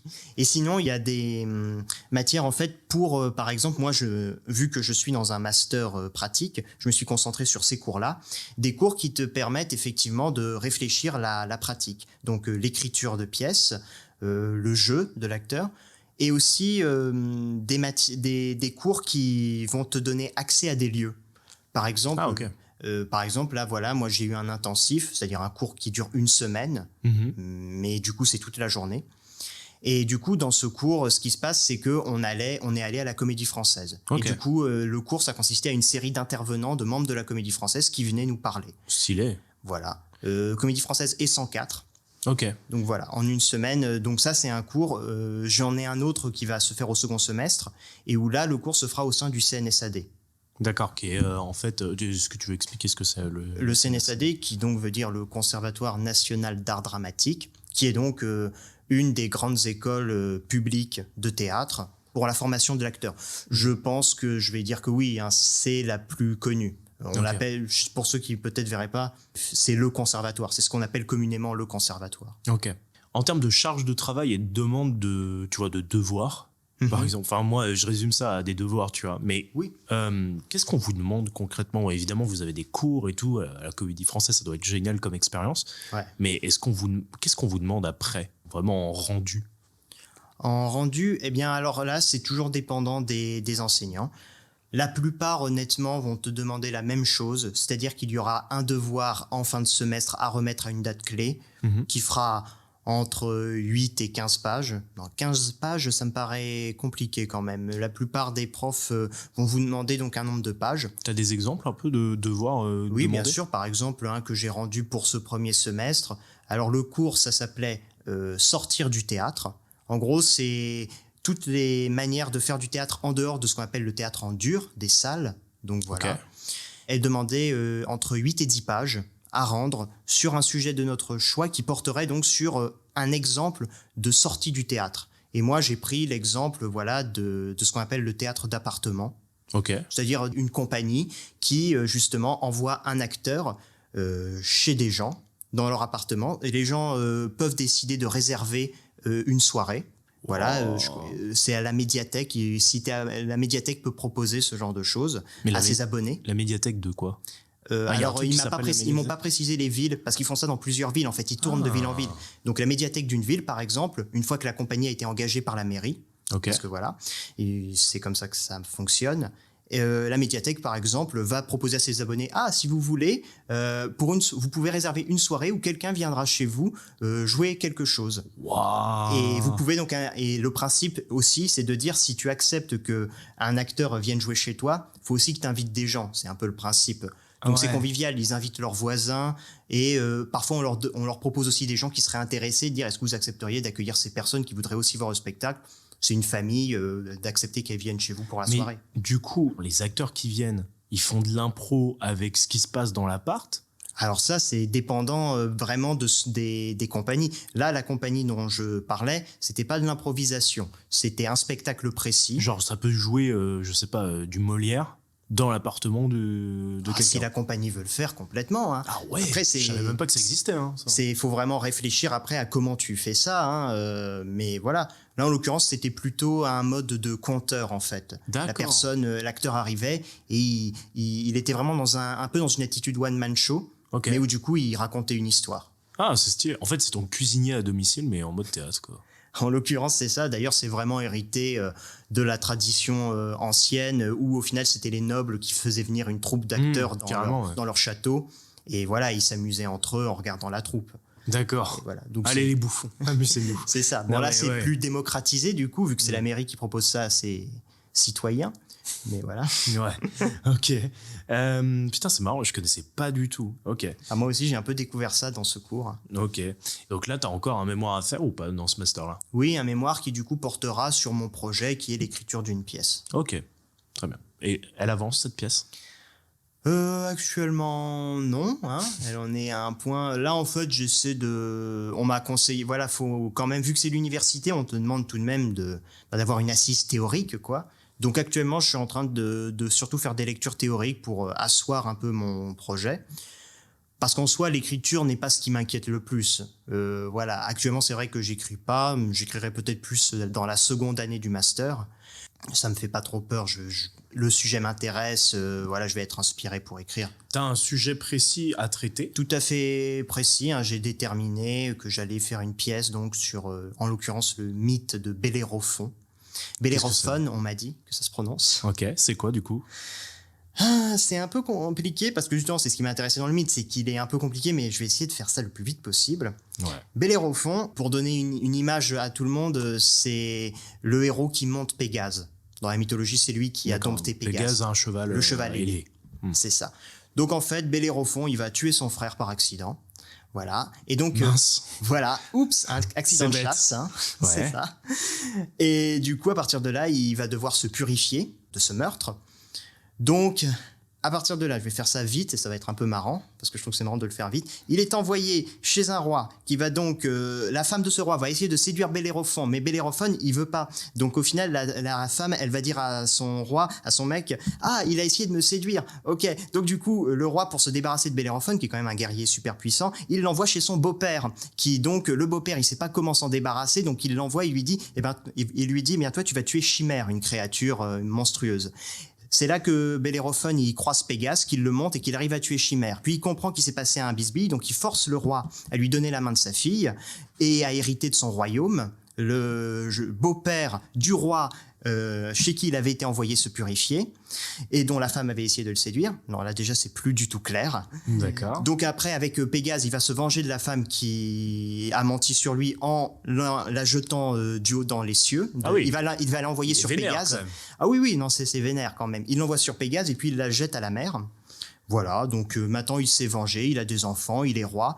Seulement à partir de là, tous ses enfants vont mourir un peu par la faute de Dieu, beaucoup par la connerie de Bellérophon. Et Bellérophon, il va finir tout seul sur une île, dépossédé de son royaume. Son père est devenu fou. Voilà, et donc à partir de là, il se met à douter de l'existence des dieux. Et il va décider de monter sur Pégase pour rejoindre l'Olympe et constater qu'il n'y a personne. Seulement, dans son ascension, il n'a pas le temps d'atteindre l'Olympe, le sommet, parce que Pégase est piqué par un taon. Et là, Pégase tombe, et alors Bellérophon, suivant les versions, soit meurt, soit devient seulement aveugle. D'accord. Donc en fait, c'est vraiment du théâtre, c'est de la tragédie classique. Ah oui, bah après c'est la mythologie grecque, hein. Il y a quand même beaucoup de tragique dans... Non mais je pensais que tu vois, vous écriviez du théâtre moderne, tu vois. Alors en fait, ça je précise, c'est le mythe sur lequel j'écris à la base en fait. Mais oui, c'est vrai que c'est... Bon, en l'occurrence, c'est vrai que... Tu peux avoir une mise en scène très moderne. Ah oui, complètement. Mais ça, c'est la base, en fait. C'est le mythe grec comme ça, donc qu'il faut adapter. On t'a forcé à prendre ce mythe-là ou c'est toi qui as choisi? Non, c'est moi qui ai choisi. D'accord. Mais en fait, ça m'a beaucoup plu parce que...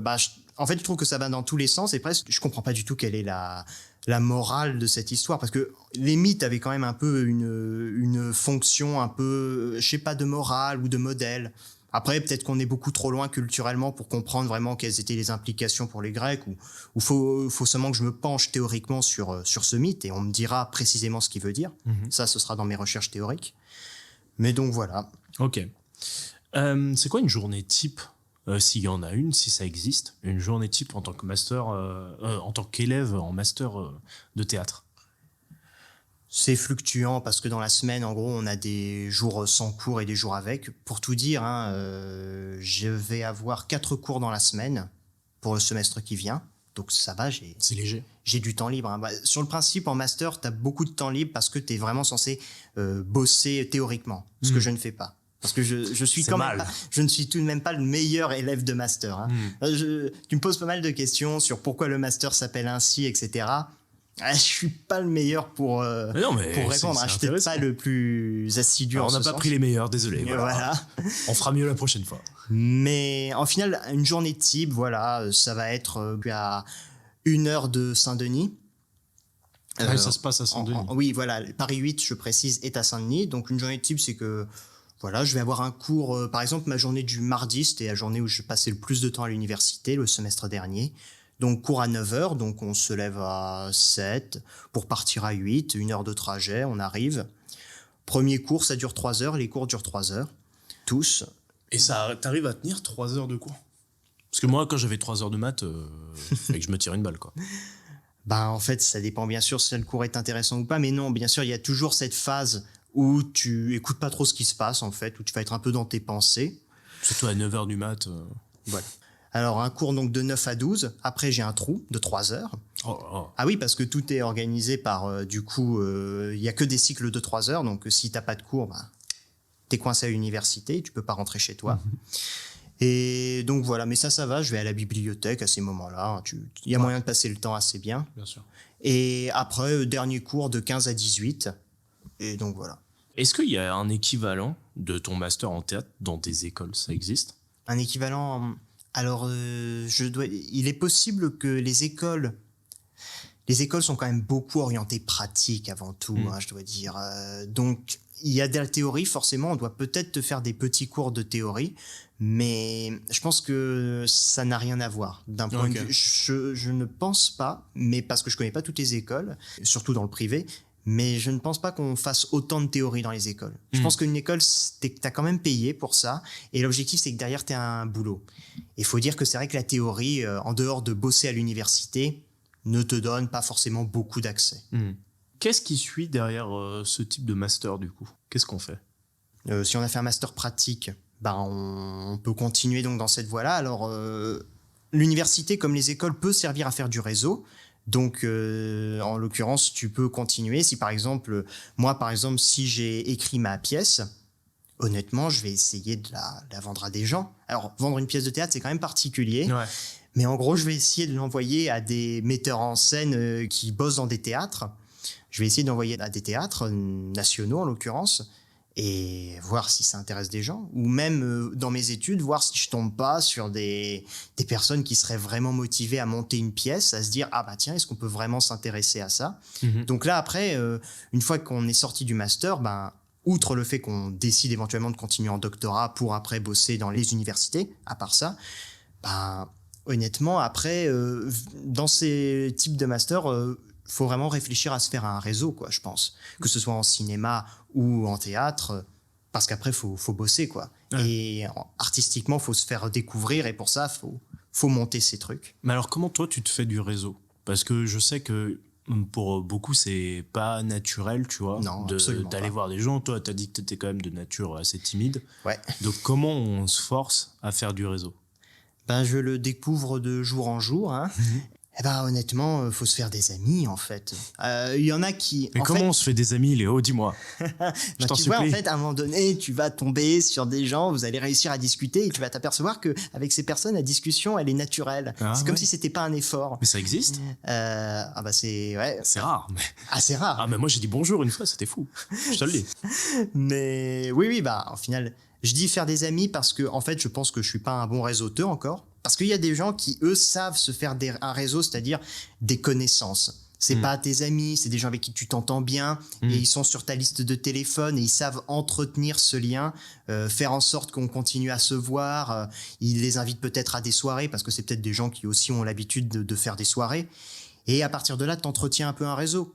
Et le réseau, et si tu entres dans la pratique, là c'est encore plus fort parce que le réseau, il commence à se faire tout seul.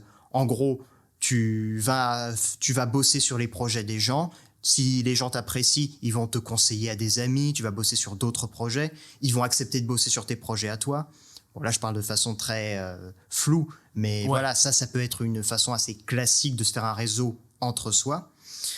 Donc voilà. Et moi, en fait, je crois que j'arrive pas encore tout à fait à juste avoir des relations avec les gens comme ça, et en plus à les solliciter. Parce que c'est ça, une fois que tu connais la personne, faut oser la solliciter. Cette personne que tu connais pas forcément très bien, et lui dire « Hey, tu veux venir? Allez, viens, on comme est pour bien. » ce podcast, finalement. Voilà. Donc c'est vrai que moi, mon réseau, ça se limite à des gens que je connais, avec qui j'arrive à parler, la conversation des amis, du coup, j'oserais dire.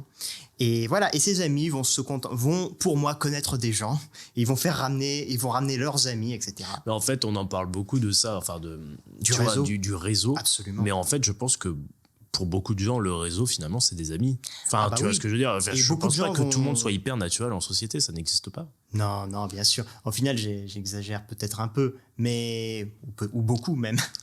mais oui, absolument. En fait, beaucoup de gens à qui j'ai pu parler, j'ai pu parler du réseau, ils me disent même carrément, ah mais en fait, c'est ma seconde famille, quoi. Ouais, voilà, c'est des potes, quoi. C'est voilà. des potes. Et il faut dire qu'en art, c'est ça, hein, c'est beaucoup quand tu travailles dans l'art, tu bosses avec tes potes, en fait. C'est en tout cas beaucoup l'image qu'il y a, et c'est vraiment l'ambiance qu'on te vend, en tout cas. Ouais. Comment tu prends le plus de plaisir dans ce que tu fais, et qu'est-ce qui t'a accroché, toi, à continuer? Le plaisir vraiment de réfléchir à des histoires, quoi. C'est vraiment un truc, la narration, c'est quelque chose qui me fascine, hein, et j'y reviens constamment. Au bout d'un moment, je pense à des histoires et ça m'excite à chaque fois c'est peut-être un mot un peu fort, mais mais c'est vrai, oui, c'est vrai, ça m'excite, ça me stimule vraiment. J'éprouve une joie immense quand je me dis j'adore cette idée, et alors je la déploie et je me dis et elle pourrait vraiment avoir de la gueule. T'as écrit combien d'histoires Écrit, précisément. Alors, court-métrage, long-métrage, tout compris. Ok, alors, on y est au pied, ça. Et là, il est en train actuellement de compter sur ses doigts. Il n'a plus de doigts, pour l'instant. Oui, non, c'est pas extraordinaire. Je pense qu'il y en a qui écrivent beaucoup plus que... En fait, non, c'est sûr. Il y a des gens qui écrivent beaucoup plus que moi. Mais, allez, pour parler de projets concrets, allez, une dizaine. Je pense à une dizaine, au moins, okay. C'est des projets un peu concrets, que j'ai vraiment écrits et qui peuvent ressembler à quelque chose. Ok. D'où viennent tes idées et comment tu sais qu'une idée est la bonne? Alors, pourquoi elle est la bonne? Uniquement parce qu'elle me plaît et parce que je vais l'assumer aussi. Alors ça, oui, ça c'est peut-être la subtilité, c'est que elle est bonne parce qu'elle me plaît, mais surtout parce que je vais assumer de la dire à des gens. Ok. Voilà. Donc, tu te restreins quand même sur des idées? En fait, pas tant que ça. Mais est-ce qu'il y a des idées? Il y a des idées que je tarde un peu à dire parce que je me dis je préfère qu'elles soient vraiment construites parce que je la trouve un peu bizarre. Et donc j'attends qu'elles soient vraiment bien construites dans ma tête pour au moins vraiment pouvoir en parler aux gens. Voilà. Éventuellement, si je trouve qu'une idée est trop bizarre, trop perchée, je vais pas juste la dire comme ça parce que je me dis de but en blanc, ça va rien dire aux gens. Ouais. Ce sera un peu... Ça aura pas beaucoup d'intérêt d'en parler. Est-ce que tout reste dans ta tête ou est-ce que tu es obligé d'écrire les choses pour les formuler bien? Oui, à un moment donné, j'en suis quand même venu... Au début, tout était dans ma tête, vraiment. Puis, j'en suis venu quand même déjà à la peur d'oublier, de me dire, t'as une idée. À un moment donné, je me suis bien aperçu que, mais cette idée, elle était beaucoup mieux avant. Mais en fait, c'est juste que j'ai oublié des trucs précis. Donc oui, maintenant, quand j'ai une idée, faut que je la note. J'ai un dossier qui devient de plus en plus gros où j'entasse en finale toutes les idées que j'ai sur des petits post-it et tout, qu'elles soient petites ou grandes. Ouais. Comment tu sélectionnes une idée et tu te dis, j'imagine que toutes les idées que tu as, tu les aimes, mais Oui, de prime abord, oui. Mais pour les faire et pour écrire, tu vois, je sais pas combien de pages, mais pour les réaliser, tu dois en aimer plus que d'autres. À quel moment tu te dis, celle-là, il faut vraiment que je fasse quelque chose avec? À partir du moment où elle prend plus de densité, parce qu'en soi, je sais pas ce que... Je vais dire un truc, je sais pas si c'est vrai, mais parfois je me dis, ça peut être facile d'avoir une idée au final. Enfin, t'as un truc que tu trouves marrant, qui te plaît, enfin... Je sais pas si c'est vrai, ça se trouve, il y a des gens, ça me paraît bizarre, des gens, non, je n'ai jamais aucune idée dans ma vie, en fait. C'est possible, en fait. Non, mais c'est possible, après tout, mais au final, c'est à partir du moment où l'idée va quand même prendre plus de consistance, c'est-à-dire, et moi, je marche beaucoup sur le principe d'agglomération. Agglomération, ce n'est pas le bon mot. C'est une ville. Pour l'instant. Oui, une agglomération, c'est une ville. Mais la réunion. La concentration des idées, au final. C'est-à-dire que je vais avoir une idée, et cette idée va commencer vraiment à devenir quelque chose que quand je vais la concentrer avec une autre idée et me dire, et avec cette idée, on commence à avoir une histoire qui se construit et qui va un peu plus loin. Et souvent, c'est ça. Et parfois, j'ai des eureka quand, au final, j'ai deux idées qui sont bien, que j'aime beaucoup et que je vais réussir à les mettre ensemble. Et tout d'un coup, ça va devenir quelque chose. En fait, ça va vraiment devenir un court ou un long métrage. Et à partir de là, je me dis, génial, et parce que ces deux idées que j'avais, je les réunis et j'arrive à en faire quelque chose. Sinon, une idée, c'est juste un truc que tu trouves cool, que tu peux même trouver génial, mais ça reste là et tu dis, oui, mais ça raconte quoi, ça fait quoi, en fait? C'est vague, mais voilà. Non, mais c'est intéressant. Pour qui tu conseillerais ce type d'études? Alors, à des gens qui déjà aiment vraiment je vais dire réfléchir. En tout cas, voilà, si vous n'avez pas peur de lire des bouquins, vraiment. Alors, lire des bouquins, vous pouvez lire en diagonale, hein, très honnêtement. Je ne vous dis pas de vous farcir tout le bouquin. À un moment donné, en recherche, on apprend quand même à être stratégique. En fait, tu ouvres le bouquin, tu vas dernière page sommaire et tu lis les chapitres et tu te dis, ce chapitre, c'est celui qui va... Et au nom du chapitre, c'est lui qui va plus m'intéresser que d'autres. Donc voilà, déjà, donc faut pas non plus avoir peur de se dire qu'il faut lire des bouquins entiers. On est stratégique et on lit en diagonale, on cherche la phrase qui nous intéresse.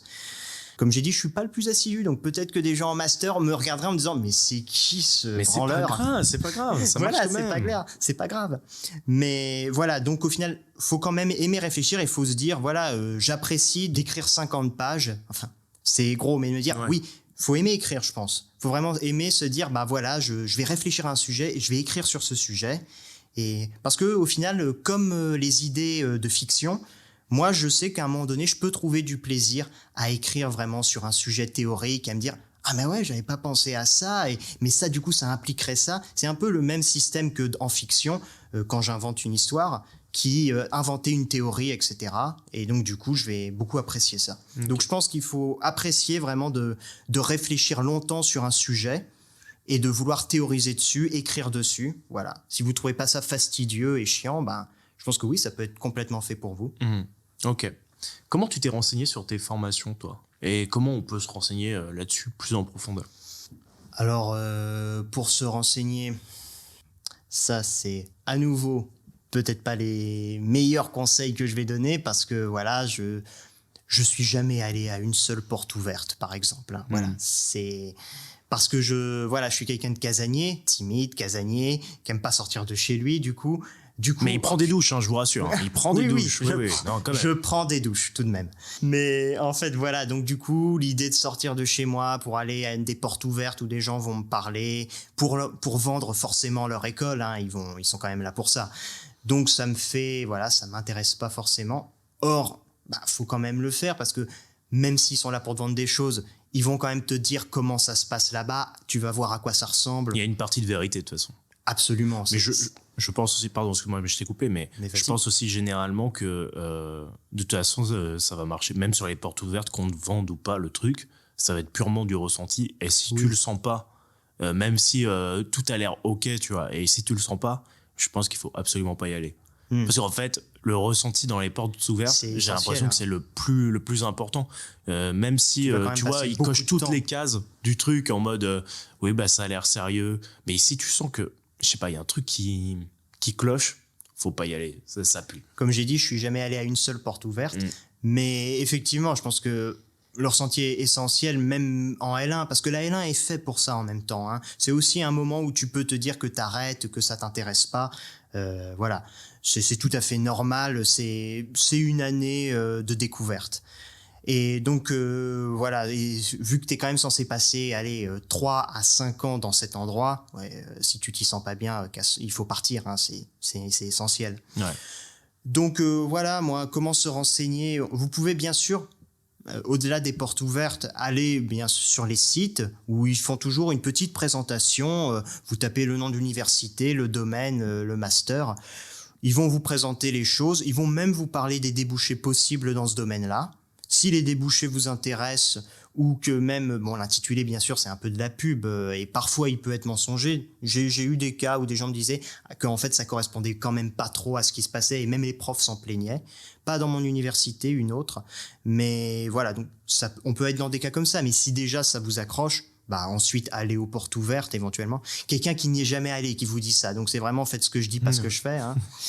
Mais voilà. Ok. Est-ce que tu as quelque chose à rajouter sur ta formation ? Alors, sur ma formation, honnêtement, l'université, ça peut avoir l'air fastidieux et ça va peut-être retrouver la question que tu m'avais demandé sur à quel profil ça peut s'adresser.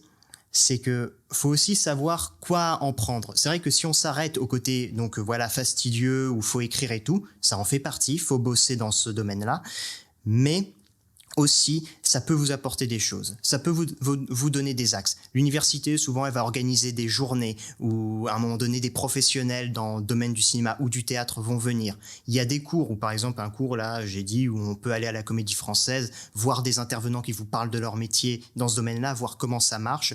Elle peut vous donner accès à des lieux, elle peut vous donner accès lors de journées à des personnes. Et vu que c'est un système qui marche par réseau, quand par exemple elle organise des journées, ça peut être l'occasion d'aller voir des gens, etc. Donc, l'université, ça peut être fastidieux, mais il faut aussi savoir trouver, être stratégique et savoir trouver ce qu'elle peut vous apporter. Donc, c'est peut-être un dernier conseil que j'ai à donner. Ok. Donc, on a fait le tour en termes de formation, mais maintenant, il est l'heure d'aller choper de l'expérience en championnat et il est temps de remplir son CV. Bien, il est temps de se mettre au travail. Traverser la rue et trouver un emploi dans la restauration. Le conseil d'Emmanuel Macron à un jeune chômeur qui cherchait du travail dans l'horticulture. C'est une bonne situation, ça, Scribe. Moi, je croyais qu'un open space, c'était dans l'espace. Pas de place, pigiste. Rien de meilleur au monde pour un gamin de votre âge. Et oui, ça nous est tous arrivé de chercher un job étudiant ou un stage en 3e et de devoir mettre quelque chose dans ce foutu CV. Sauf qu'on n'a rien fait à part 4e sur 5 au concours de pétanque à ton camping de la Fosse-sur-Mer. Alors on est là pour savoir comment toi, tu as rempli ton CV. Alors, on va commencer par les stages, parce que tu en as fait pas mal, quand même. Tu as fait notamment un stage au service multimédia de la direction de la communication du département du Val-de-Marne. Tout ça en une seule phrase, quand même, en un seul mot. Est-ce qu'on peut dire que c'est ta première expérience, ça, déjà ? Oui. On parle quand même, on va pas parler du stage de 3e, donc. Oui. Non, ouais, le stage de 3e, stage d'observation, normalement, ceux qui se sont fait exploiter là-dessus, va falloir un peu taper du poing sur la table parce que c'est pas normal. Mais comment t'as trouvé ça déjà ? Alors, en mode chercher et être pris dans le stage. Eh bien, du coup, ma mère bosse au département du Val-de-Marne. Tiens. Voilà. Et en fait, plus exactement, elle connaissait ce service parce qu'ils étaient venus interviewer à un moment donné à un endroit où elle travaillait. Et donc, simplement, elle m'a indiqué pour dire comment j'ai connu l'existence du stage. Et simplement, après, j'ai donc écrit une lettre de motivation et envoyé mon CV, qui était vide, bien sûr, et voilà, à ce service-là. Donc, c'est surtout la lettre de motivation. Voilà. C'est sur Internet. Il y a un lieu que je ne pourrai plus retrouver maintenant, mais sur le site du département du Val-de-Marne, pour accéder à ce lieu et faire des demandes de stage. Ok. Ensuite, tu as fait d'autres stages, mais en 2022, parce que ça, c'était en 2019. En 2022, tu as fait un stage chez Transpacam, qui est un loueur de matériel pro de ciné. Ouais. Et aussi un stage dans le théâtre de ta ville. Alors, théâtre de la ville. De la ville. Ah, le théâtre de la ville, c'est le nom du théâtre. C'est le nom du théâtre. C'est le théâtre de la ville de Paris. C'est la ville de Paris qui possède ce théâtre. Je connais pas du tout.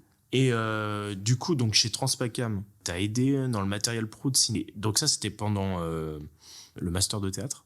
En fait, très exactement, c'était entre la fin du coup de mon master cinéma, vu que c'était en juillet, donc on était grandes vacances, et avant la rentrée théâtre. Ok. Et c'était quoi tes missions là-dedans du coup ? Alors à Transpacam, voilà, en gros, on est dans un entrepôt concrètement avec tout le matos, et les clients viennent faire donc des commandes. Alors ça va aller dans récupérer le matos qu'on nous ramène. Et donc, il faut le nettoyer, et il faut le ranger dans les étagères, etc. Et aussi, réunir le matos, aller chercher tout ce qu'il faut. Quand il y a une commande, on réunit tout ça à un endroit où le client va le chercher. Ça, c'est une première chose. Il y a aussi des réparations. J'ai réparé des câbles, au final, SDI. Voilà. Donc, je sais faire un câble SDI. Eh ben. Voilà, c'est ça. C'est dans tes compétences. Exactement. Et voilà, voilà, on est un peu dans l'entrepôt et c'est bien dans le sens où ça te familiarise avec le matériel et ceux qui bossent dedans, comme tu es en stage, ils sont là aussi pour te dire à quoi ça sert, comment ça marche. Et c'est tous des gens qui ont bossé sur des tournages, qui ont bossé en cinéma. Tu avais déjà des compétences sur le matos ou pas du tout ? Très rudimentaires, je dirais. Ok. Et donc après, tu as fait un stage dans le théâtre de la ville de Paris. Et là, c'était quoi par contre ? Donc là, c'était le service vidéo du théâtre de la ville, qui est donc le service qui s'occupe des captations des spectacles, mais aussi de tout ce qui est vidéo au sein des spectacles. S'il y a une projection au cours du spectacle, c'est ce service qui s'occupe d'installer toute la machinerie. Donc là, on peut se familiariser avec certains outils également. Donc là, c'était pendant le master ? Exactement, c'était pour mon master ce stage. Ça a été tes premières expériences dans le milieu professionnel. On parlait un peu de cette pression du milieu pro pour toi. Est-ce que ces premiers stages t'ont enlevé un peu cette pression ou pas du tout ? Alors en fait, ce qui est intéressant, c'est que mes 2 premiers stages, c'est-à-dire le département du Val-de-Marne et le théâtre de la ville, c'était assez différent de Transpaca. Mais en ce sens, je pense que c'est peut-être pas c'est certaines façons de travailler parce que j'étais le seul stagiaire dans ces services. Et c'était toujours des services très petits. Pour dire, c'était une équipe réduite de 3 personnes, en gros, au département du Val-de-Marne. Et c'était une seule personne au théâtre de la ville, qui donc engageait des intermittents. Mais donc, il était tout seul et j'étais directement avec lui. Donc, c'est une ambiance qui est assez vite, je vais pas dire conviviale. Au théâtre de la ville, c'était pas spécialement convivial, mais voilà, on est ensemble constamment, on est en petite équipe, voilà, ça communique très facilement du coup. Là où Transpacan, c'était beaucoup plus une entreprise, on était 3 stagiaires, et donc là, t'es beaucoup plus noyé au final. Okay. T'es un stagiaire parmi d'autres au sein d'une entreprise. Ça amène à une ambiance beaucoup plus professionnelle, et donc je pense que Transpacan a été beaucoup plus honnête, on va dire. En fait, c'est que les expériences professionnelles sont multiples, ça dépend dans quelle structure tu travailles. Mais par exemple, donc voilà, ça m'a donné, en fait, ces stages m'ont permis de voir plusieurs types d'ambiance de travail. Donc je vois que pour l'instant, je suis peut-être pas le meilleur dans l'ambiance grande entreprise, tout ça, en tout cas parce que ça m'a surpris, j'étais pas préparé, comparé aux 2 premières expériences que j'avais eues. Donc voilà. Mais est-ce que ça t'a rassuré un petit peu ou pas du tout ? Oui, parce que tu t'aperçois que comme tout, c'est du rapport humain en fait. Tu t'es avec les personnes, faut savoir les gérer. Voilà, faut savoir en fait se positionner. Et simplement, je pense que voilà, dans une structure un peu plus grande, je sais pas encore tout à fait me positionner, mais voilà, faut multiplier les expériences. Et du tout, qu'est-ce qui t'a intéressé le plus dans tous ces stages ? Dans ces stages, au final, ce qui m'a intéressé, c'était, bien sûr, là, quand on te laisse utiliser du matériel, je dois dire que voilà, par exemple, au théâtre de la ville, ça m'a assez plu quand on m'a laissé tenir une caméra lors d'une captation. Alors, pas une captation, faut pas déconner, pas une captation de théâtre, on va pas confier ça à un stagiaire. C'était la captation de l'intervention du directeur du théâtre de la ville devant ses employés. Ah oui, donc ça. Voilà, donc c'est une réunion du personnel. Donc ils étaient tous sur les estrades et donc je filmais le patron dans son intervention, quoi. Ok, bon, c'est déjà une première étape. Mais voilà, à Transpacam aussi, on nous a laissé pour le coup nous amuser avec le matériel, nous amuser entre guillemets, mais voilà. Quand on était jour un peu off, où il n'y avait pas beaucoup de commandes, pas beaucoup de clients qui venaient, on nous disait, voilà, vous allez pouvoir prendre ce matos et monter, par exemple, un combo. Et ça, super, on a monté un combo. Tu veux préciser ce que c'est un combo ? Alors, un combo, est-ce que j'ai des bons restes de mon stage ? Je pourrais plus dire précisément les outils, etc., c'est dommage. Mais voilà, un combo, c'est, on va dire, un chariot mobile, tout simplement, où du coup on va mettre une batterie et cette batterie va alimenter des écrans, des moniteurs précisément, voilà, ça s'appelle comme ça, des écrans. Des moniteurs sont des écrans pour permettre aux réalisateurs ou aux scripts, voilà, des gens de voir au final ce qui se passe à la caméra. Ouais. Donc tout simplement. Et donc c'est mobile. D'accord, donc tu as appris ça en fait à le faire directement au stage. Voilà, à monter ça donc avec la batterie, les différents moniteurs et les différents types de branchements, parce que c'est vraiment ça le plus coton vraiment dans le matos, c'est les branchements, quoi. T'as une variété de câbles et d'embouts différents, quoi, faut les connaître. Et du coup, les problématiques que t'as eues quand t'es rentré dans le monde pro, c'était quoi ? Mes problématiques, en fait, c'est un peu niveau timidité, comme je dis, voilà, c'est savoir se manifester, quoi. Faut quand même montrer que t'es là, je veux dire, dans le milieu professionnel. Faut pas avoir l'air de rien faire. Et quand t'es timide, que tu restes dans ton coin, que t'attends qu'on vienne te voir, j'ai quand même assez vite appris dans mon 2e stage déjà que faut quand même se manifester. Faut être là et faut aussi savoir donner l'impression que tu bosses et que t'es actif. Ok. Donner l'impression.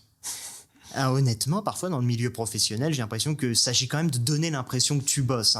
Faut pas qu'on ait l'impression que tu foutes rien. Alors, faut vraiment bosser, mais parfois dans le boulot, tu te retrouves dans des situations où t'as rien à faire, mais ça arrive. Mais faut quand même donner l'impression que tu fais quelque chose. Alors, pour revenir au théâtre, t'as quand même donc cette passion, en découle plusieurs projets, puisque t'as été comédien amateur dans une compagnie. Oui, c'est ce que j'ai dit au lycée au final. Donc c'était à un niveau lycéen. Ouais. Mais tu t'as fait aussi des courts-métrages, à côté t'écris, tu réalises. Comment tu trouves le temps de faire tout ça?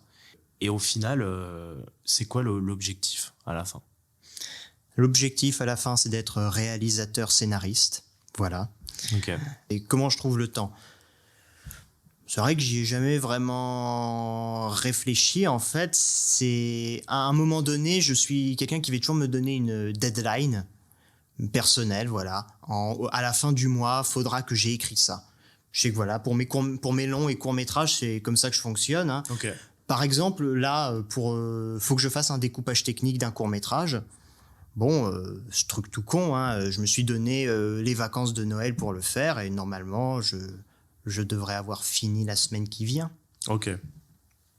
Est-ce que quand tu as un projet, t'arrêtes les autres ou est-ce que tu as besoin de bosser un peu sur tous les projets? Je pense que je suis quand même quelqu'un qui aime qu'il y ait une effervescence un peu. Toujours, faut quand même, quand tu te focalises sur un projet, il faut se focaliser sur ce projet. Je veux dire, à un moment donné, en une semaine, quand je me donne des deadlines, par exemple, en une semaine, je ne vais faire qu'une seule chose, quoi. Mais oui, ça m'arrive complètement qu'au final, pendant cette semaine, en fait, je vais écrire autre chose, ce qui est parfois pas une bonne idée, surtout par exemple, quand c'est du travail d'université, c'est même un peu irresponsable parce que je me mets en retard. Ouais. Mais voilà. Je peux travailler sur plusieurs choses, ça m'arrive, mais parfois, j'essaie quand même, comme je dis, de me focaliser sur un domaine pour avancer vraiment et pas être dans tous les sens. D'accord.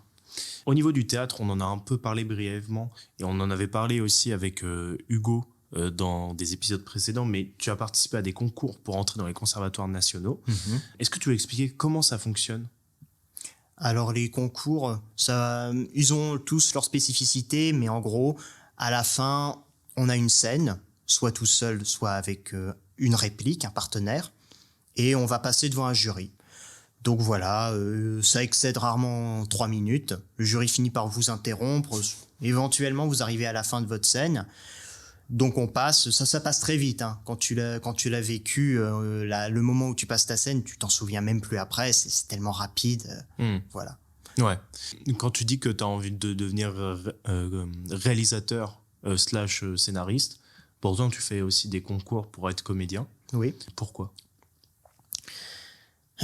Déjà parce que j'aime ça, bien sûr, et aussi parce que à un moment donné, parfois, c'est vrai que on est un peu questionné par l'utilité absolue de ce qu'on fait, et c'est vrai que la première des raisons, c'est parce que j'aime ça. Et honnêtement, il pourrait y avoir d'autres raisons que je vais essayer de développer là, mais c'est presque la première raison. J'aime ça.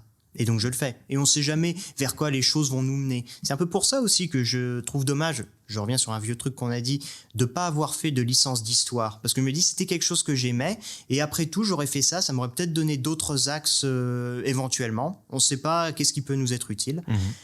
Mais en l'occurrence, acteur aussi, c'est parce que acteur, je l'entrevois vraiment de manière théâtrale. Et pas spécialement devant la caméra. Okay. Parce que je trouve que c'est pas du tout la même expérience.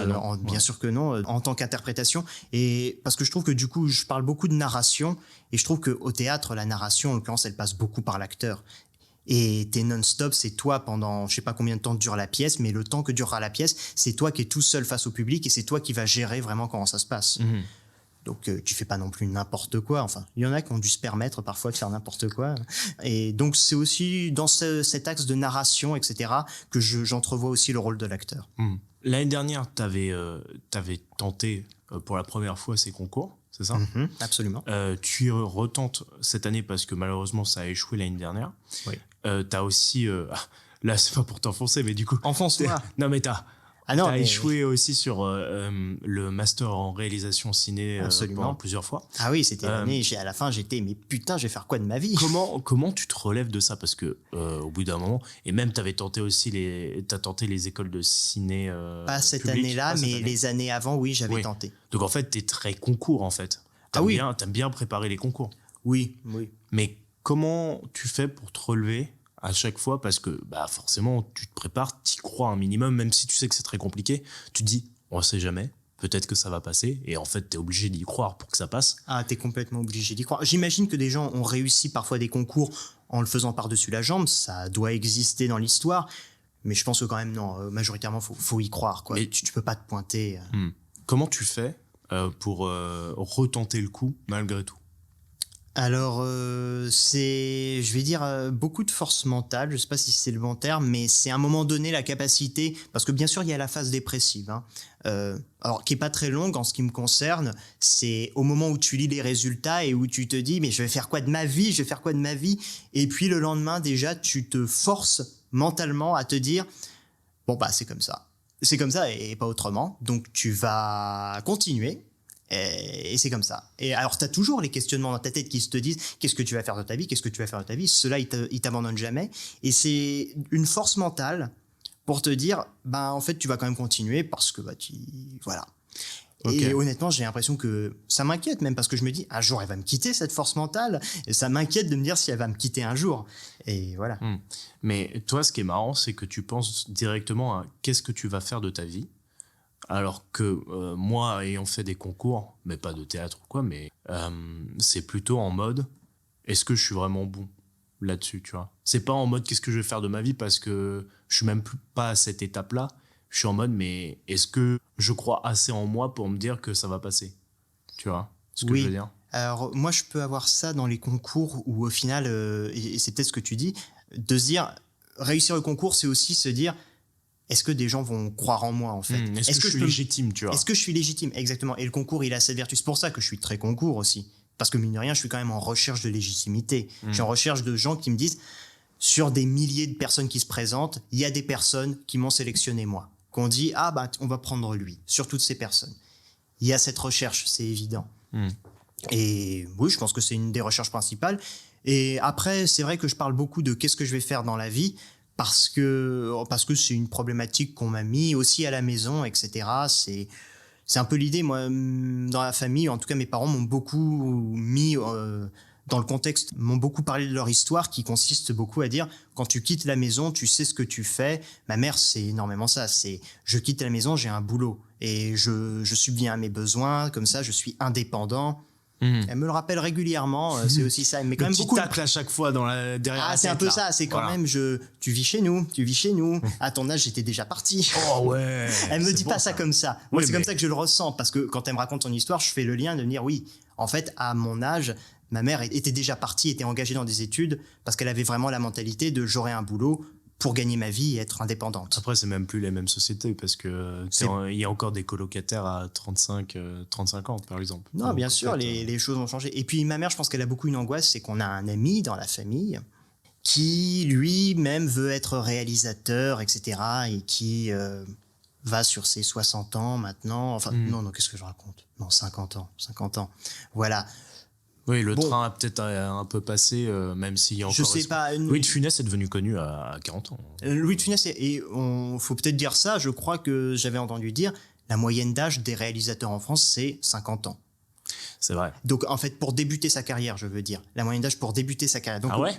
Je veux pas dire n'importe quoi, mais je crois quand même que beaucoup de gens, au final, quand tu commences à être réalisateur, c'est à 50 ans. Alors, on a les exemples emblématiques qui commencent toujours plus jeunes, parce que c'est ceux qui ont une grosse carrière, ils ont commencé très jeunes, et c'est les exemples que tout le monde prend.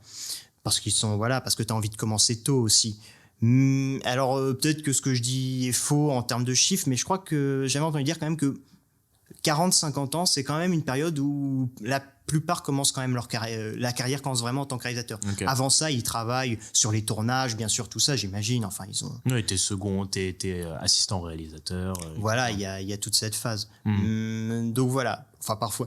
Peut-être que c'est faux, mais ça me rassure de me dire ça aussi. Oui, donc au final, même si c'est faux, il faut le dire. La majorité des réalisateurs commencent à 50 ans. C'est même 60 ans d'après mes sources. Exactement. Oui.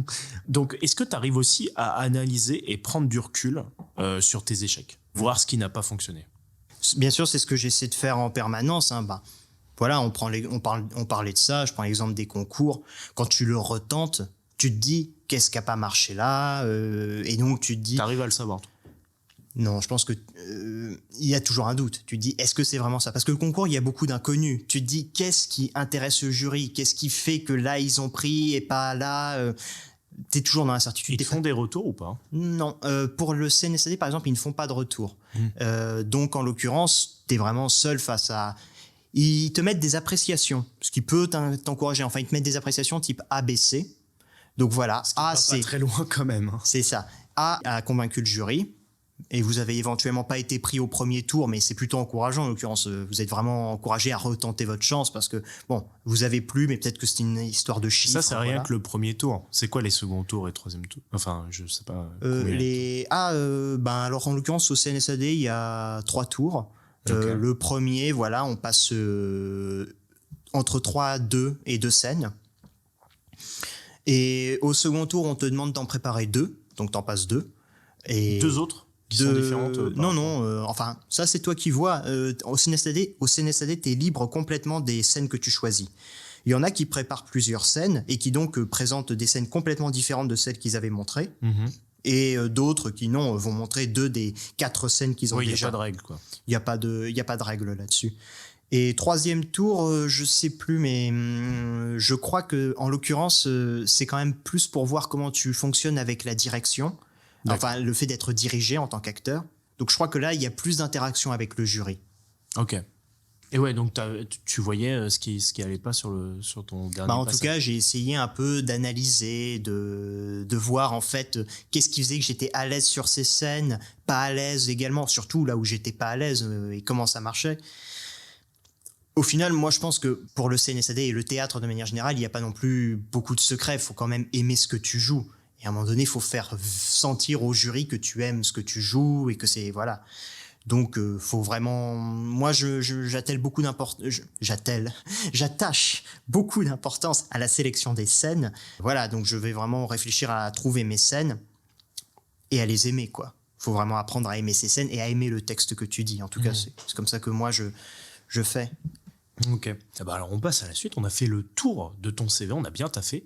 Il est l'heure d'aller à l'après-travail. Tout le monde mange, tout le monde boit, tout le monde est content. Alors ça, faut le boire d'un cul sec, hein. Le vin, c'est aussi le soleil. Alors, mon pote, moi j'ai pas envie, je suis fatigué. Allons, Odès, ne sois pas si mortel. Joins-toi à la cérémonie. L'après-travail ou l'afterwork, pour les plus anglo-saxons d'entre nous, c'est un moment après la journée où ta pote vient t'embarquer pour boire un verre. T'as pas forcément envie d'y aller, mais bon, t'y vas quand même, et c'est pas forcément une bonne idée, puisque le lendemain, tu commences à 9h. Et pour commencer cet après-travail, on va parler des points positifs et des points négatifs de ta formation. Est-ce que tu veux parler des points positifs de ce que tu fais et de tout ce que tu as fait? Au niveau du théâtre, ce que je peux faire, le point positif, c'est que je m'éclate, qu'on rencontre des gens sympas. Mais sérieusement, hein, c'est que le théâtre, ce qui a vraiment été sympa, c'est de rencontrer quand même un groupe. Et ça, c'était assez extraordinaire. Ce que j'ai beaucoup moins vécu en cinéma, on rencontre des gens, j'ai rencontré des personnes, mais il n'y a pas cet effet groupe. C'est plus des personnes que tu connais un peu par-ci par-là. Il y a le réseau qui se crée parce que vous finissez par toutes vous connaître un peu. Mais le théâtre, le fait qu'on joue ensemble, qu'on soit enfermés pendant plusieurs heures en fait ensemble à jouer, ça crée mine de rien vraiment cette ambiance, quoi, je trouve.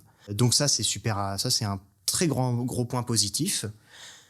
Et sinon, au niveau des études, le point positif, c'est que peut-être que je me répète, mais vu que j'aime quand même les sujets qui sont abordés, c'est que j'apprends des choses sur un domaine qui me plaît.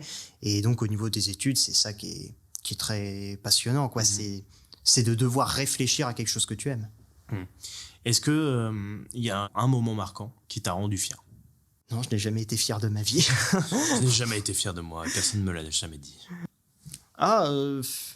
Si. Allez, on va dire en théâtre, effectivement. La première fois que je suis passé, en l'occurrence, au Conservatoire de Vincennes, où je suis actuellement, le premier spectacle de ma première année où je suis passé, du coup, de fin d'année. Et on m'a fait des compliments, vraiment. Les gens ont vraiment semblé impressionnés pour tout ce que ça peut vouloir dire. Et du coup, bien sûr, ça fait plaisir, en fait. Et tu te dis, et c'est là qu'on m'a parlé, même pour la première fois, enfin, que des gens sont venus vers moi pour me dire, tu vas tenter les concours, du coup, est-ce que des trucs vont se faire? Et donc, du coup, tu dis, oui, il y a un côté où tu es un peu fier de toi. Tu te dis, je suis validé. Je suis validé. C'est un effet de validation, tout à fait. C'est ça. Ok. Est-ce que, alors on a parlé un peu des points positifs, mais est-ce que tu as des points négatifs auxquels tu t'attendais pas ou auxquels tu as découvert pendant tes études? le côté peut-être un peu... Oui, le côté où il faut rencontrer des gens, quoi, à un moment donné, et monter ses projets. Alors, c'est un peu bizarre de dire que monter ses projets soit quelque chose de négatif, mais c'est vrai que c'est ce qui peut t'angoisser le plus, en fait, mine de rien, c'est qu'il faut réunir les gens, faut trouver des personnes, et tu vas un peu aller d'incertitude en incertitude. C'est sûr que ça te met pas dans les meilleurs... D'ailleurs, ça peut te mettre dans une humeur assez particulière pour ton projet que tu aimes pourtant. Mais pourtant, t'es tellement stressé autour, tu te dis que ça va pas marcher, que ça va être de la merde. Du coup, et bon, bah c'est quand même pas génial à vivre. Hein. T'en as marre de tes projets à la fin? J'ai peur en fait que mes projets soient pas si bien à la fin du coup, à cause de tout ça. Mais je suis pas encore arrivé au stade où j'en ai marre de mes projets. Je pense que vu que c'est des courts-métrages, je crois que c'est pas encore des projets qui prennent trop de temps pour encore en avoir marre. Les longs-métrages, je sais pas encore ce que ça peut valoir parce que je me dis tu vas peut-être finir par en avoir marre. À un moment donné, il faut quand même avoir la capacité de se dire allez, je continue à bosser dessus parce que là pour le coup, ça va durer des années quoi, un court-métrage. J'ai dit un court, un long métrage, ça va durer des années. Un court, ça va, je crois que c'est encore une temporalité que je maîtrise, c'est adapté. Ça a été quoi le plus gros défi que tu as eu à faire pendant tes études? Pour mes études spécifiquement, le plus gros défi, ça a été vraiment de finaliser mon master et de faire le nombre de pages requis. Ça, parce qu'ils te demandent quand même un nombre de pages.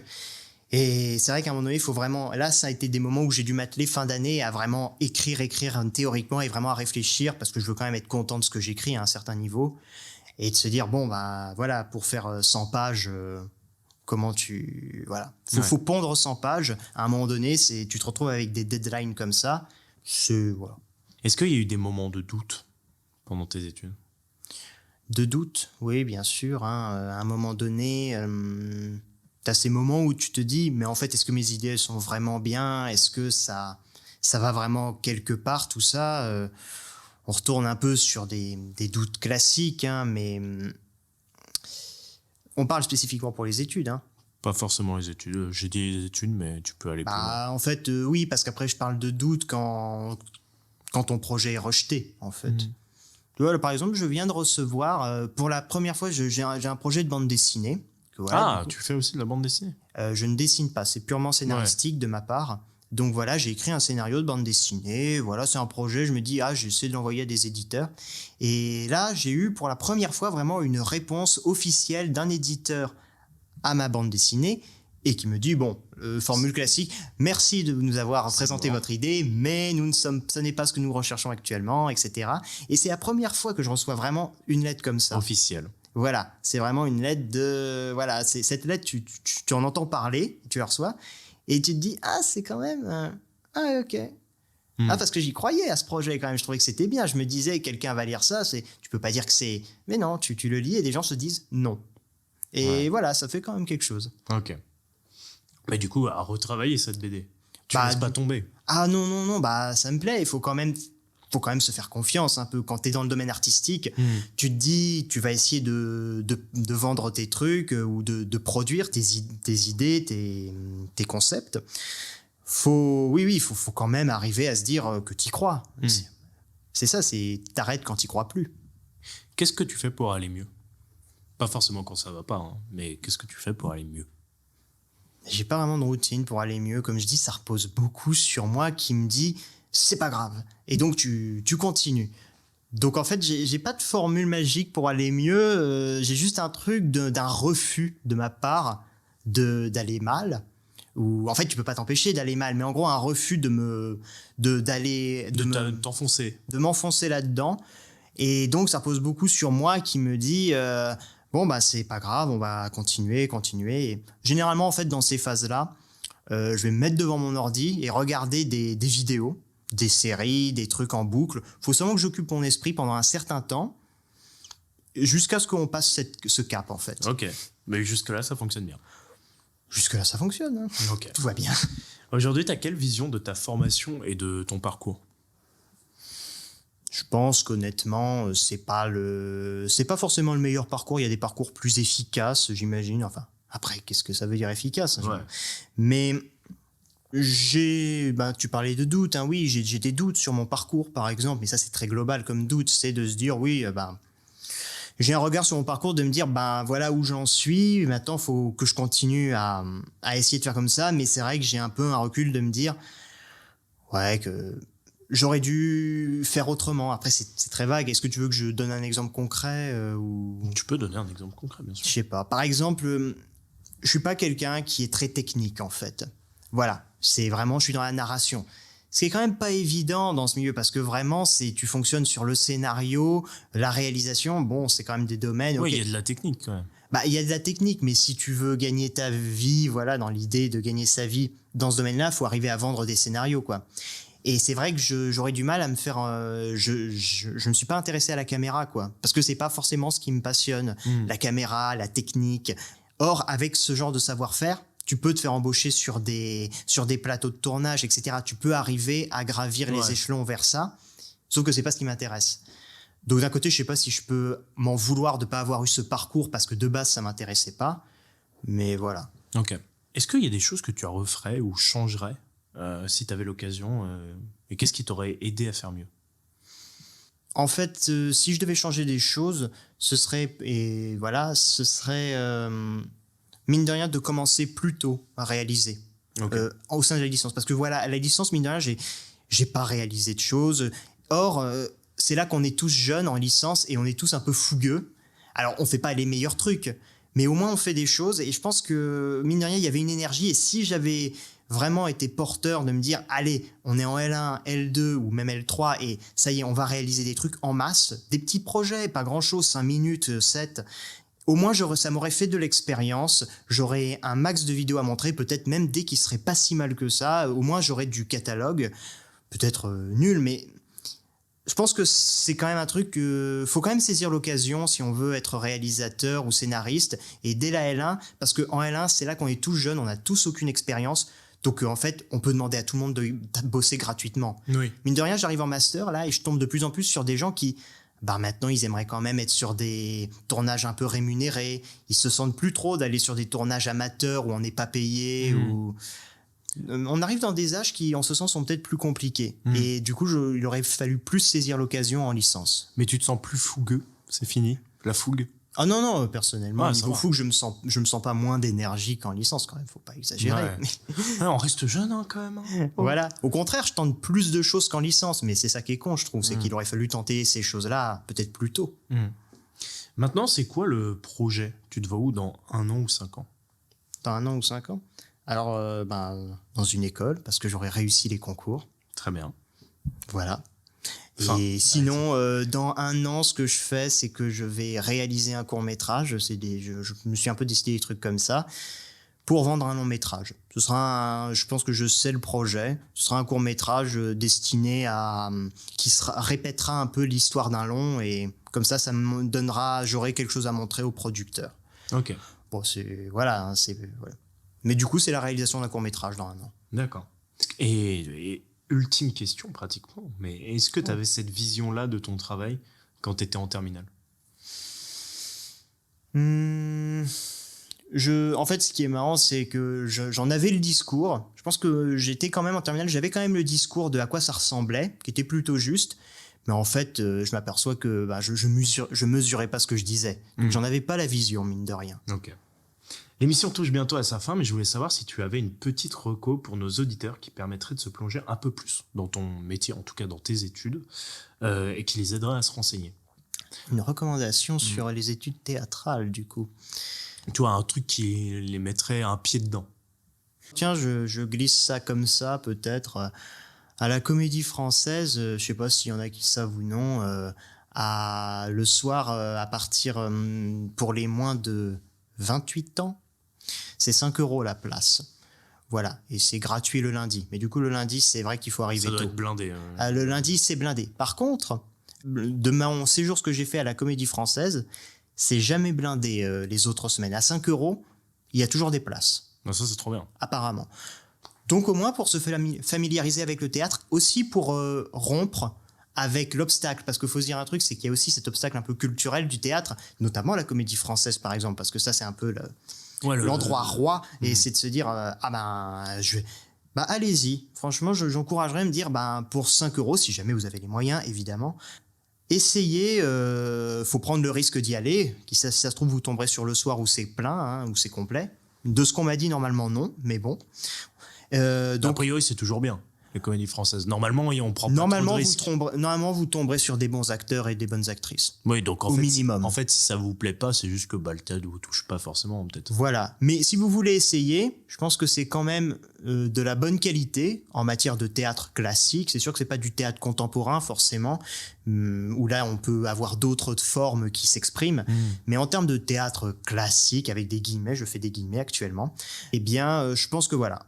Tentez votre chance là-dedans. Et donc voilà ma petite reco sur les places à 5 €. Et top. Et voilà, on arrive à la fin. Je voulais savoir où est-ce qu'on peut te retrouver, que ce soit sur les réseaux sociaux ou pour avoir des informations sur ta formation si des gens ont des questions. Alors je sais que t'as pas trop de réseau. J'ai pas trop de réseau. Mais est-ce que... Je vais donner un mail. Alors le mail c'est dirk1000@gmail.com. Alors Dirk, D-I-E-R-K, 1000, 1 et 3 0. Mais non. Mais si. Ah ouais, c'est fou. Mais de toute façon, je l'écrirai en description. Voilà, si jamais vous voulez m'écrire, oui. Écrivez-moi. Écrivez-moi. Ouais. Bon top. Merci beaucoup Léo d'être venu nous parler de tes études et de ton parcours. J'espère que ça t'a plu. Ça va? Oui, j'espère que ça a plu en tout cas. Moi aussi. Perso. Mais... tant mieux. On est deux à être intéressés, c'est super. Et merci à vous d'avoir écouté cette émission. J'espère que ça vous a plu également. Merci beaucoup. Comme nous deux. On a essayé de parler un peu de tout ton parcours, mais évidemment, c'était des visions très larges. Voilà, n'hésitez pas à vous renseigner un peu plus profondément en allant dans les portes ouvertes, contrairement à Léo. Comme ça, on vous vendra des formations et il va falloir faire attention aux pièges. Mais voilà. En tout cas, si ça vous a plu, n'hésitez pas à vous abonner à ce podcast ou bien à le noter sur iTunes avec une critique de votre plus belle plume. Ça fait toujours extrêmement plaisir. J'ai créé un compte Twitter @qu'est-ce que tu vas faire et un compte Insta. Comme ça, vous pouvez suivre l'actualité du podcast, tout ce qui se passe, le mail de Léo qui est imprononçable et qui est inécrivable. Je ne sais pas si ça se dit, mais qui est compliqué. C'est un prénom allemand. Très bien. Donc, c'est bien ce que je dis. Donc, Dirk1000. Très bien. Dirk1000. Dirk, comment on entend toutes les lettres, je crois. Dirk1000. Très bien. Comme ça, c'est bien noté. Et comme ça, vous pourrez suivre ce mail si ça vous intéresse. Voilà, je crois que j'ai tout dit. On se retrouve la semaine prochaine. J'espère que tu sais maintenant un peu plus ce que tu vas faire plus tard. À très très vite. Salut. Salut. Que se passe-t-il? Moi, je te dis, qu'est-ce que tu veux faire? Et tu me réponds, tu n'en sais rien, que veux-tu faire? Là, je n'en peux plus. Je suis en bout du rouleau. J'ai envie de rentrer, me foutre mes 100 francs et terminer mon soir. Je pense qu'il est un peu trop tôt pour faire un choix. D'accord. Mais mon choix est fait. Ah, donc vous avez choisi. Bon, récapitule dans le calme. Bon voyage, arrivederci, sayonara, adieu, bon débarras, bon vent, que le diable t'emporte à 312 km. Qu'est-ce que vous faites mercredi prochain? Mercredi prochain, rien. Parfait. L'ami chez qui on devait aller ce soir redonne un dîner, vous êtes bien sûr invité. C'est vraiment très gentil, ça. Non, c'est normal, on vous a raté aujourd'hui, on ne va pas vous rater la semaine prochaine.